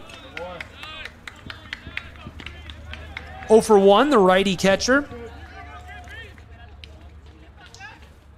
So even though this is a similar destination from Tennessee Southern's game against Cumberland's, arriving at the 9th inning tied up, the method of transportation is very different. In that game against Cumberland's, Tennessee Southern jumped out to a 10-0 lead over Cumberland's in the 4th inning.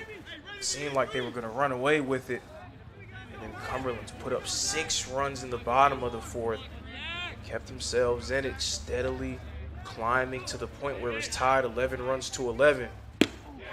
Obviously, Tennessee Southern was able to finish the job with 8 in the 9th.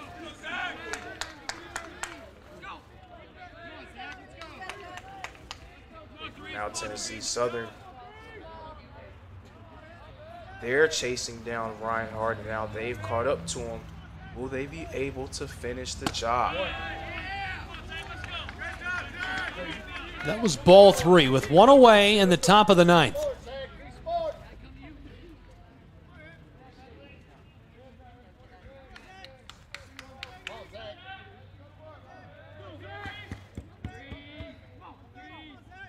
The 3-1, and they'll walk him. So that does the improbable, and what Tennessee Southern has to be thrilled about, it loads the bases. It does load the bases with Landon Rogers coming up to bat. I figured that there would be a mound visit with Coach Burton and believed that there would be a pitching change happening. Medley gave them some good innings.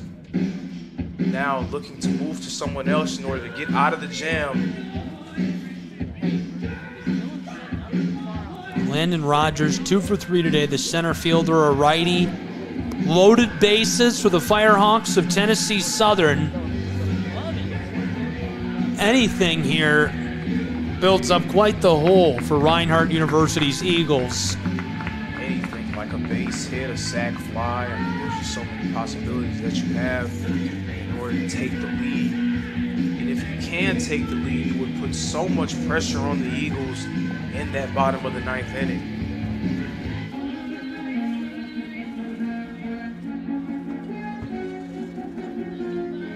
Now pitching for your Reinhardt Eagles, number 14, Eli Klotfelter.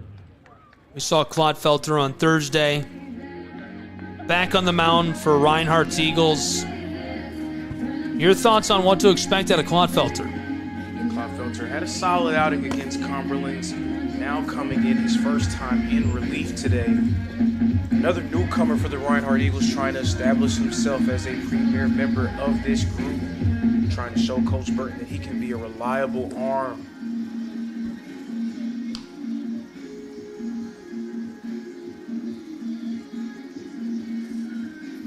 And what a time to show it. I mean, this is such a big spot for him to be in. Bases loaded, just 1 out here in the top of the 9th inning. Score being 5-5. Klotfelter being asked to keep Tennessee Southern at bay. Give the Eagles a chance to breathe a sigh of relief heading to the bottom of the 9th. Well, the pressure is on, I feel like, for both programs. Any scoring at all here puts Reinhardt, they're back against the walls. The Eagles would love to turn any type of play. Absolutely, and pressure on both programs, yes, but there's always pressure on the team that's probably expected to win coming into the game. Reinhardt being ranked at number 23, definitely the team that if you would look at a line anywhere, you would see that Reinhardt would come in as the favorite. A lot like that game against Cumberland's where Tennessee Southern played with an ease, they played free, they played pretty loose in that game, going up against a top 10 opponent. You can tell that they put a lot of pressure on them and made them very tight as that game continued. Maybe Tennessee Southern doing the same against another ranked opponent. Rogers with a big swing, and that's strike one. With one away, count is 1-1. Bases are loaded in Waleska, Georgia. We're tied at 5 runs apiece, coming to you live from Ken White Field, Southeast Sports Network. That drifted a bit, ball 2. Last thing you want to do is walk Rogers, because if you walk him, then that's a free run that Tennessee Southern has. The 2-1. Big swing for strike 2. Aggressive hack there from Rogers, but it gets nothing but air.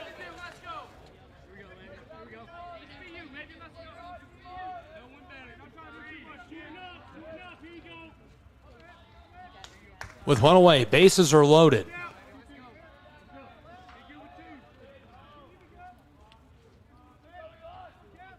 The 2-2. That fills our count. Great eye there from Rogers. You could tell the wheels were turning in his head. He thought about swinging at that one. Thinks better of it. Able to work his way into a full count.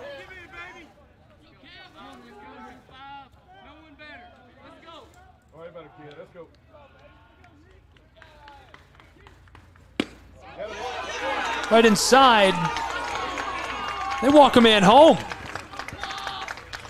How many times do we see hitters who've been hot throughout the game try to aggressively swing at a pitch, no matter where it is, no matter the location? A lot of credit to Landon Rogers for laying off of 2 consecutive pitches, giving Tennessee Southern a free run. That's low for the strike.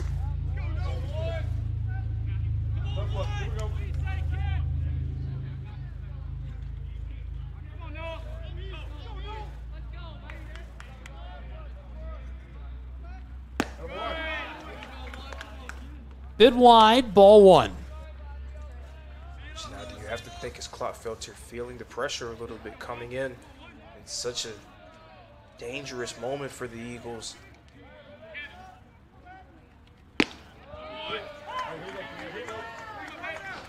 Was the move more about not allowing Tennessee Southern to score at all, or is it now turned into just stopping the bleeding, not allowing things to get out of hand?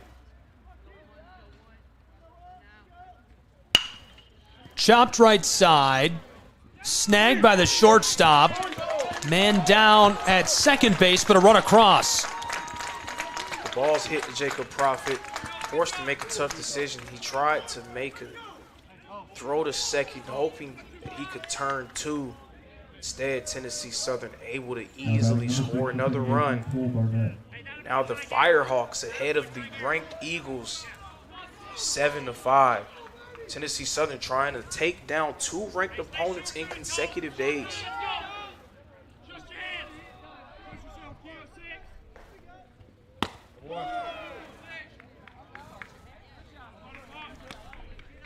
A little bit wild on that one. Runners on the corners. Ball 1 with 2 away. 2-run game, 7-5. Firehawks lead the Eagles of Reinhardt. Dropped in low for ball 2.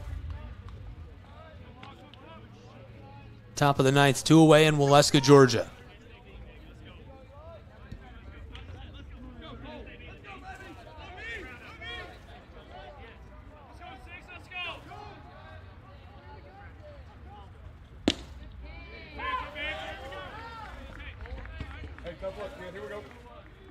His first strike. 2 away in the top of the 9th. A 2-run game. The Firehawks in the lead. Here's the 2-1. Big swing for strike 2.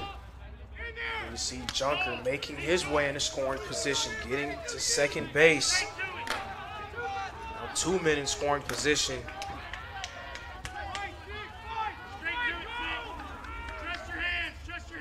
Runners on third and second. 2 away. Here's the 2-2. Chopped right up the middle, rolling towards the outfield. Gathered and cut him down at first. That'll retire the side, so Reinhardt trails by 2 runs. They've got some digging to do and not a lot of time to do it. We'll find out whether or not they can pull it off. 2 runs needed for the comeback in Waleska, Georgia. At Schrei Media, we believe in the power of connection, promoting your brand while supporting your community. Our goal is to elevate your presence and amplify your message through local sports. With Schrei Media, advertising goes beyond traditional boundaries. Get on television. Make an impact. Take the first step towards a future where your brand is not just seen, but celebrated.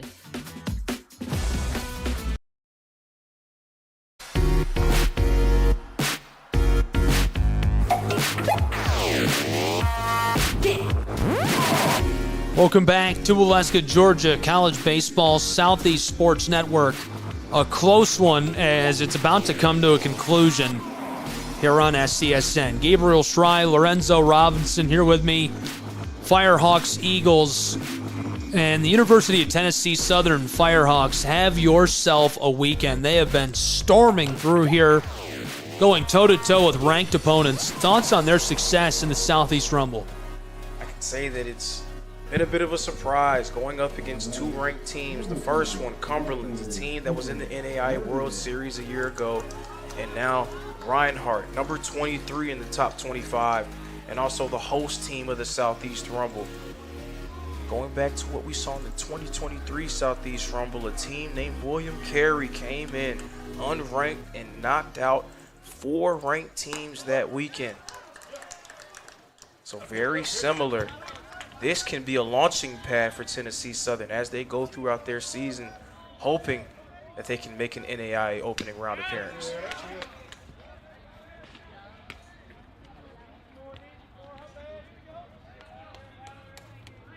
So with Reinhardt currently trailing by 2 runs, the due-up Vargas, Kroll, and Bernie, 3 guys that are very capable of making some things happen at the plate. Reinhardt not out of this one just yet. It's chopped off, fouls off back in front of us.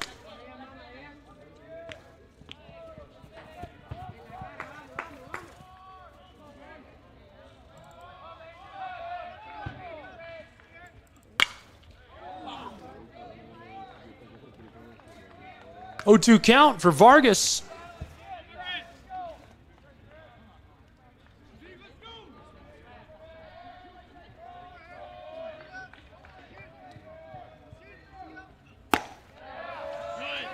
This one pops in as well.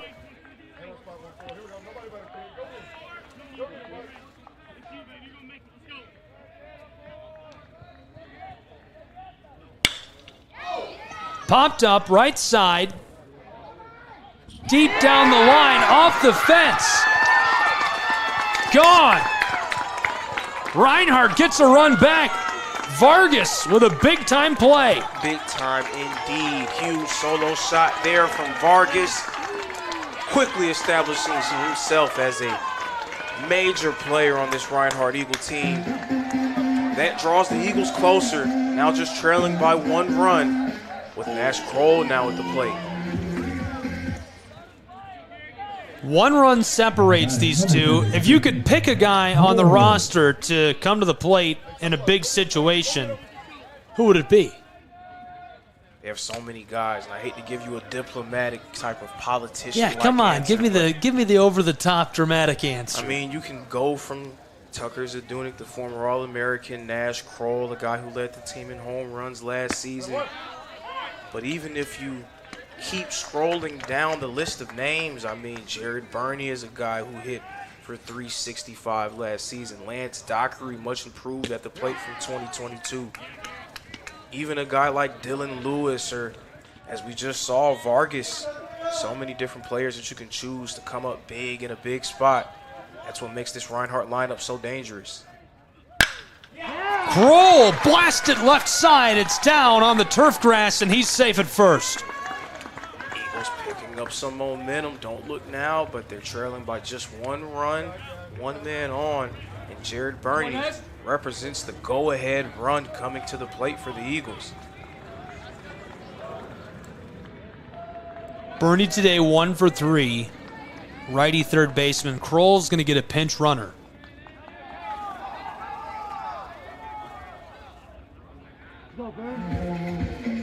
College Baseball Southeast Sports Network, thank you for being with us.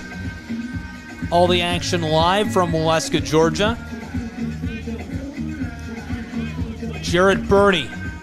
Now batting, number 10, the third baseman, Jared Burney. We'll see what he does with his cuts. Marcerio Allen is the man that comes in as the pinch runner for Nash Kroll. Right side, the bunt. Got him at first.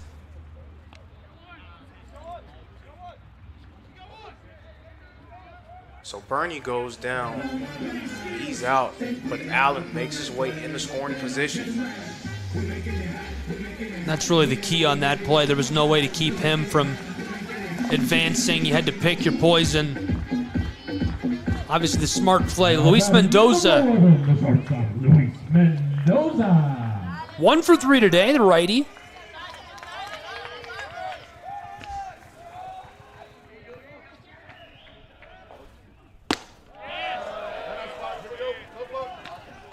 Great eye there for Mendoza to watch that one.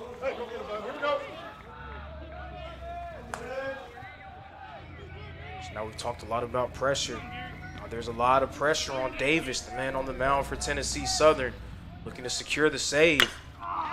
Mendoza got a piece of it, and hopefully he's all right.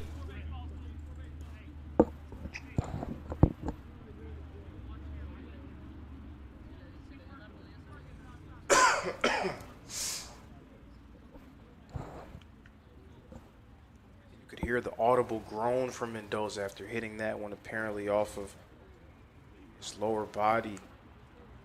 He's all right.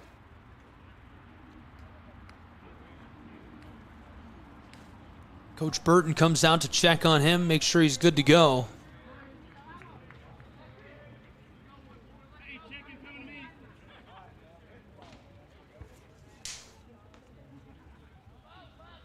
They're going to give him time to shake it off, and he'll continue.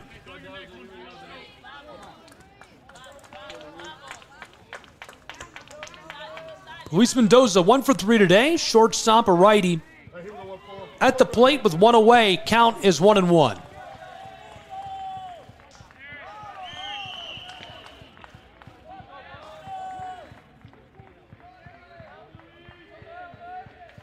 The delivery. Popped up, right side. This one is sailing foul. That was very close to being a fair ball. Game of inches.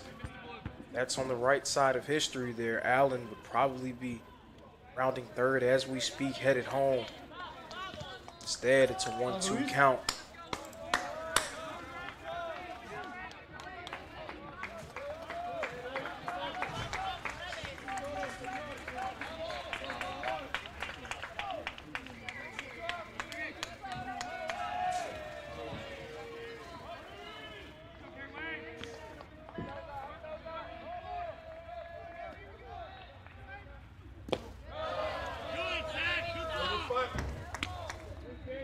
Bit low. Ball 2. One away, bottom of the ninth, a one-run game. A man on board at second.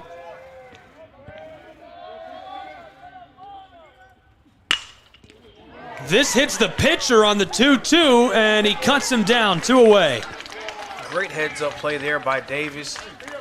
The ball hit right off of his shin.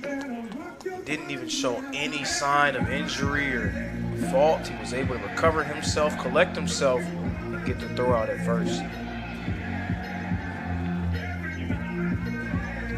Mendoza followed by Martin in the batting order. Meeting on top of the mound to check on him after getting hit by that ball. A couple of guys getting dinged up here in the bottom of the ninth. All on the line now. 2 away, 1 man on board. The catcher, Dylan Martin.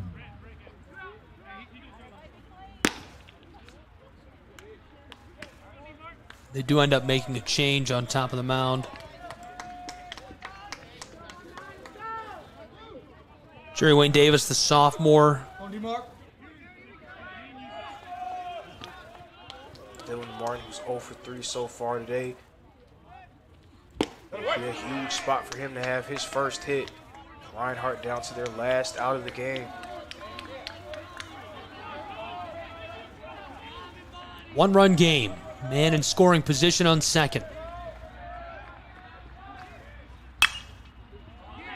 Popped foul, left side. Already down in the count, 2 strikes.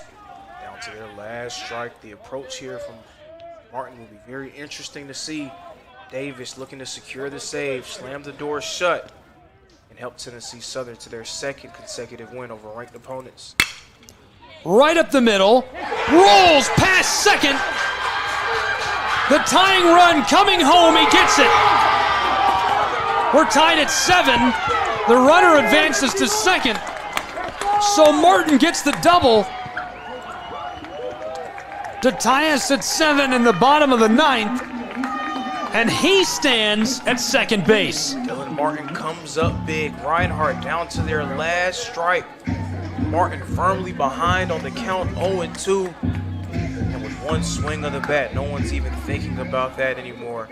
Tremendous job by him to tie this one up at 7 apiece. What a showdown we have here. That was a replay. So 2 away, tied at 7. Blasted to the same spot. This could be the game winner. He stops at third and might have been a good decision. It was a great decision. Nice job by Doyle coming in. Parker Doyle, his first at-bat of the game. Comes up big with a huge hit. And now Jacob Prophet, who's been so good throughout this game, 3 for 5 on the day, now up at the plate for the Eagles.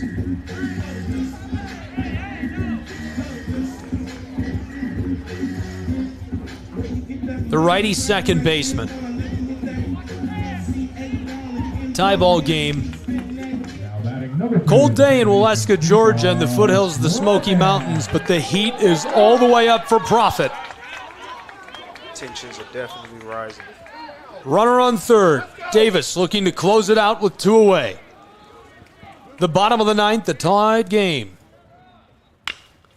Chopped at, foul ball, strike 1.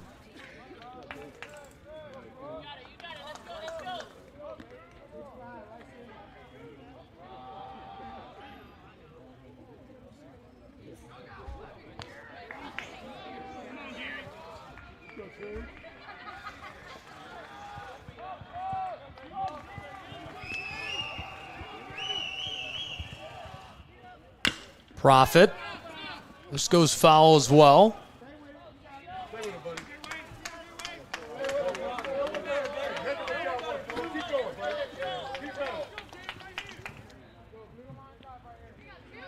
Similar situation for Prophet as we saw with Dylan Martin. Behind on the count, 0-2. Can he come up clutch and be the Eagles' hero? With 2 away. And that's an easy steal out to second. 2 on board, both in scoring position. Nice heads-up play by Doyle to make his way to second base.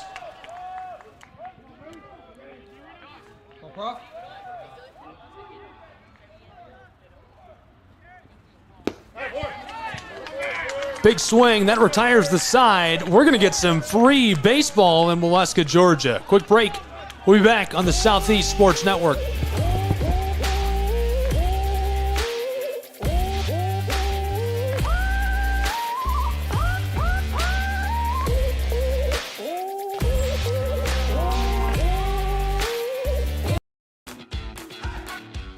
to SESN, your ticket to the front row of the sports world, covering local, regional, and national events.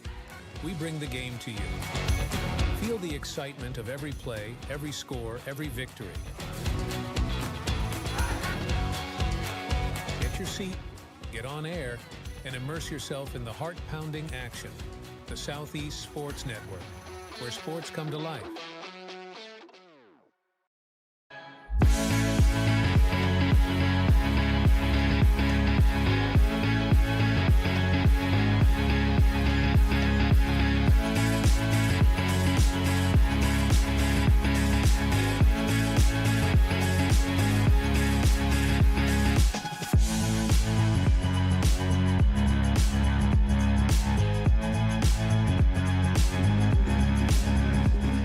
Extra innings in Game 2, Day 3 of the Southeast Rumble, all live on the Southeast Sports Network. Thanks for being with us. College Baseball, SCSN. Gabriel Schrei here. Lorenzo Robinson, thrilled to have you with us. Look back at the weekend thus far. Taylor beat Baker. UC Patriots beat Reinhardt. That was both on Thursday. Friday, 3 games. The Pats beat Taylor 8-5. University of Tennessee Southern, a big upset over the Patriots, 19-11. Then on Friday, Reinhardt toppled Baker to close out the day. Reinhardt got a win in Game 1, the morning game. This afternoon game has gone on and on and on, and now we've reached the 10th inning, extra innings added to decide the winner in this.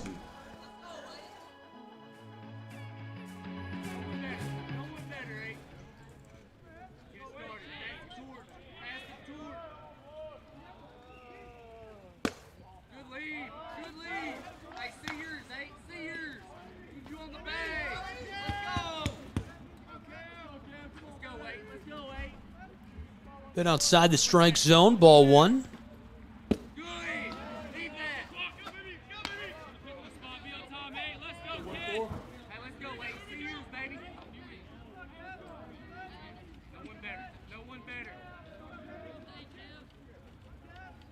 McCarthy.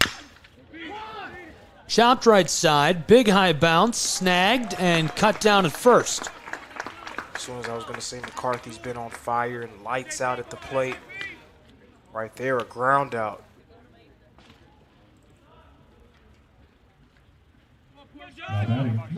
McCarthy followed by Porter. He's 1 for 5, the righty first baseman. So I'm always interested to see the difference when it comes to extra inning games when you talk about the college game versus Major League Baseball. I'm not sure if the people at home are very familiar with what teams are doing in the MLB now. Their league is putting a man on second entering the 10th inning. They did that as a way to kind of speed games up. It's been a very polarizing decision. There have been a lot of differing opinions on that. I'm curious to see what your thoughts about that would be. I'm pro that. I think it's a great idea. I think baseball has always been America's pastime, and we love this game so much. But other sports have changed over time. Look at American football. Look at how different it is today from 1935. They weren't even passing. They were barely running lateral passes in 1935. It was all wedge formations and run plays until Teddy Roosevelt passed a law outlawing those formations, right, to change the game because it had to evolve. It had to become safer and change the times. Baseball is resistant to change. People are mad about the pitch clock in the MLB. Just because just such a traditional kind of thing. I mean, even basketball had to add a three-point line at some point. So change may be good, but there's always resistance to it. I think there's always ebb and flow to change. The three-point line is a really dramatic change to the entire way the game works, and it didn't add anything safe. It's kind of like,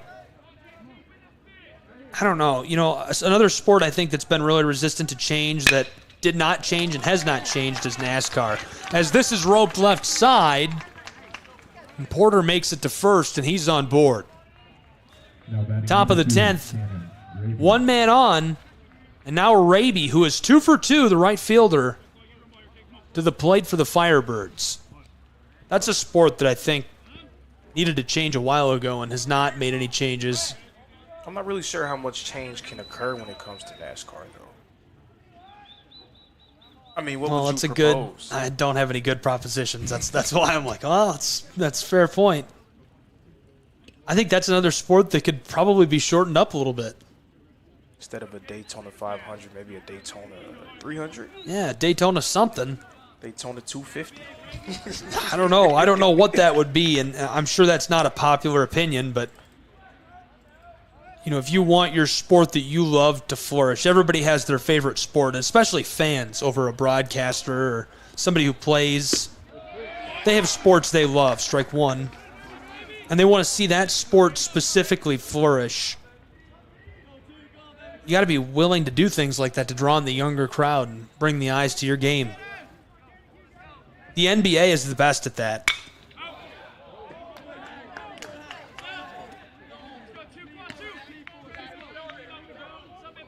I agree, especially they do certain things that, you know, the old crowd of the NBA is very mad at, but the NBA just continues to say, hey, look, you know, we got to get these young fans on our side. Nobody's as good at embracing change as the NBA. They struck him out. Caught him looking. Clock filter absolutely dealing on the mound, securing the second out here in the top of the 10th.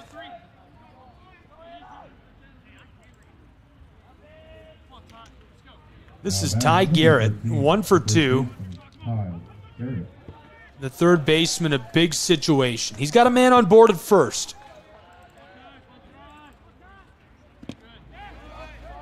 It's low. Back to the bag over at 1, and Kroll is off of it.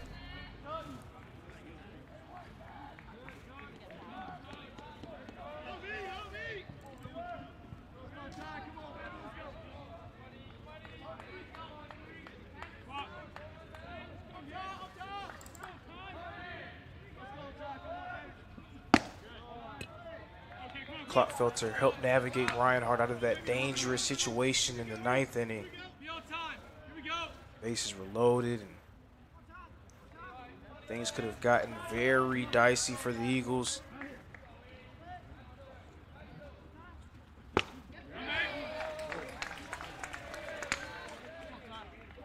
Strike 1, 2 away, count is 1-1.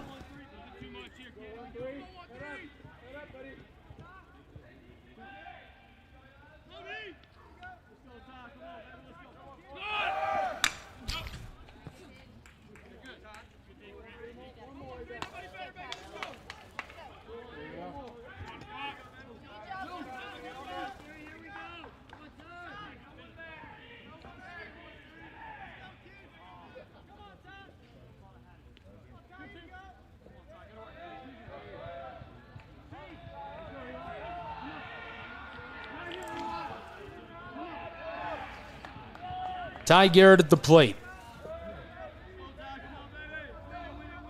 The 2-2. Big swing, struck him out. 3 away, we go to the bottom of the 10th. Extra innings in Waleska, Georgia. It's college baseball. Don't go anywhere.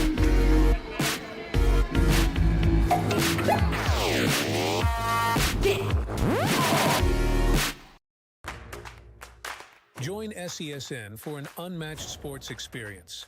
Dive into the world of game highlights, real-time updates, and electrifying coverage. With SESN, you're not just watching sports, you're living them.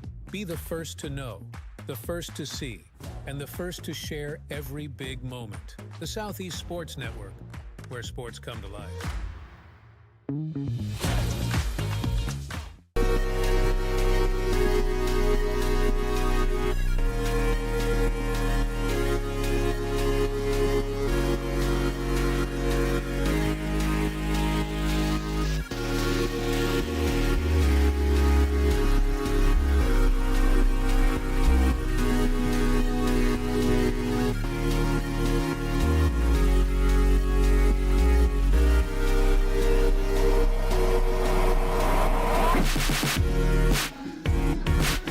The bottom of the 10th coming up, Southeast Sports Network. What a great tilt we've had between the Firebirds of the University of Tennessee Southern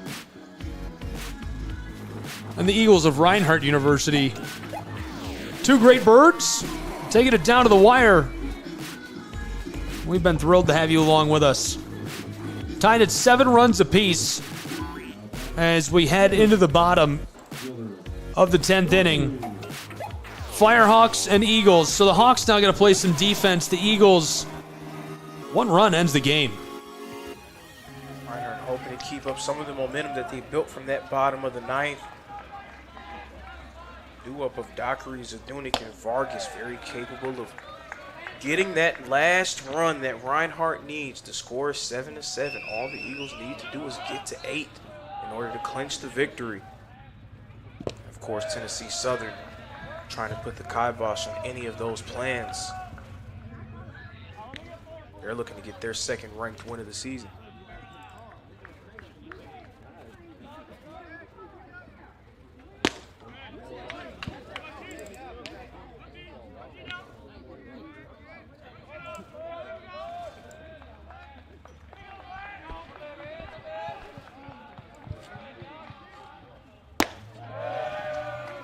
Dockery ahead in the count. This is his 3rd ball. He's 0 for 4 today. You can look at that as he's struggling, or you can look at it as he's due. And he might be due. Driven back deep left side. Reinhardt University's Eagles win the game.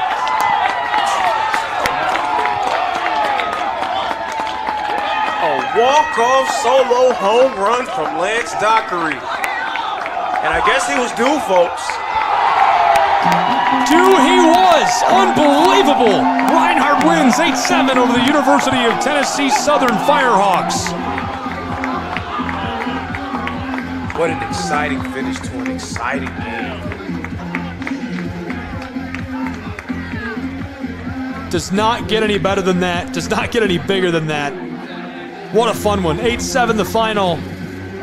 Lorenzo, before we send the fans on their way, your final thoughts on the action this afternoon from Ken Whitefield between these two. Tennessee Southern showed that their game against Cumberland's was not a fluke, that they actually can be a real thorn in the side of ranked opponents. They gave Reinhardt everything they could handle, but Lance Dockery coming up clutch for the Eagles. The better bird, I would say. There you have it. Lorenzo Robinson says the Eagle is the better bird. You decide. Great matchup today. Final score, an 8-7 win in favor of Reinhardt's Eagles over the Firehawks of UT Southern.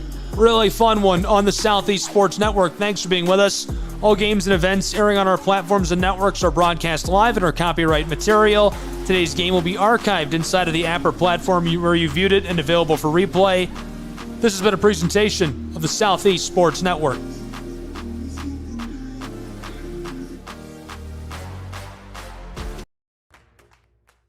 Join SESN for an unmatched sports experience. Dive into the world of game highlights, real-time updates, and electrifying coverage. With SESN, you're not just watching sports, you're living them. Be the first to know, the first to see, and the first to share every big moment. The Southeast Sports Network, where sports come to life.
My character Shazam knows all about growing up in a family full of teenage superheroes. They're bold. Where's everyone going? To fight crime? Okay. Adventurous. There's never a dull moment. And no matter what happens, they'll always have your back. All they need is a place to grow and be themselves. And the best part is, you don't have to be a superhero to adopt a teen. Learn more about adopting a teen from foster care. Visit adoptuskids.org. You can't imagine the reward.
Your vacation is now playing in Tennessee.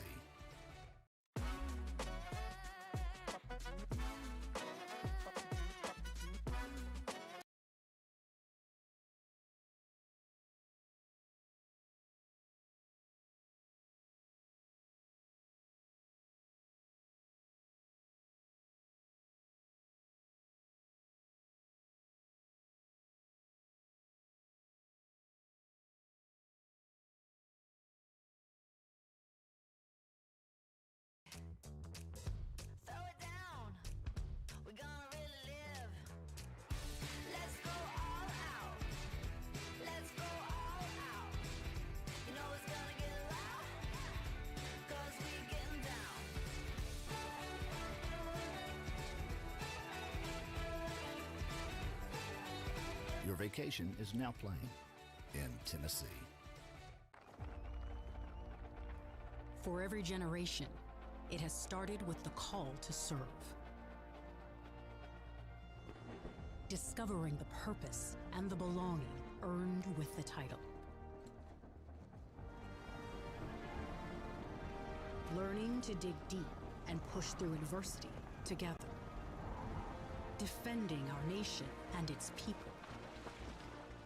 It is a life of great worth and reward. But Marines are never really finished serving. Their commitment comes full circle, visible in communities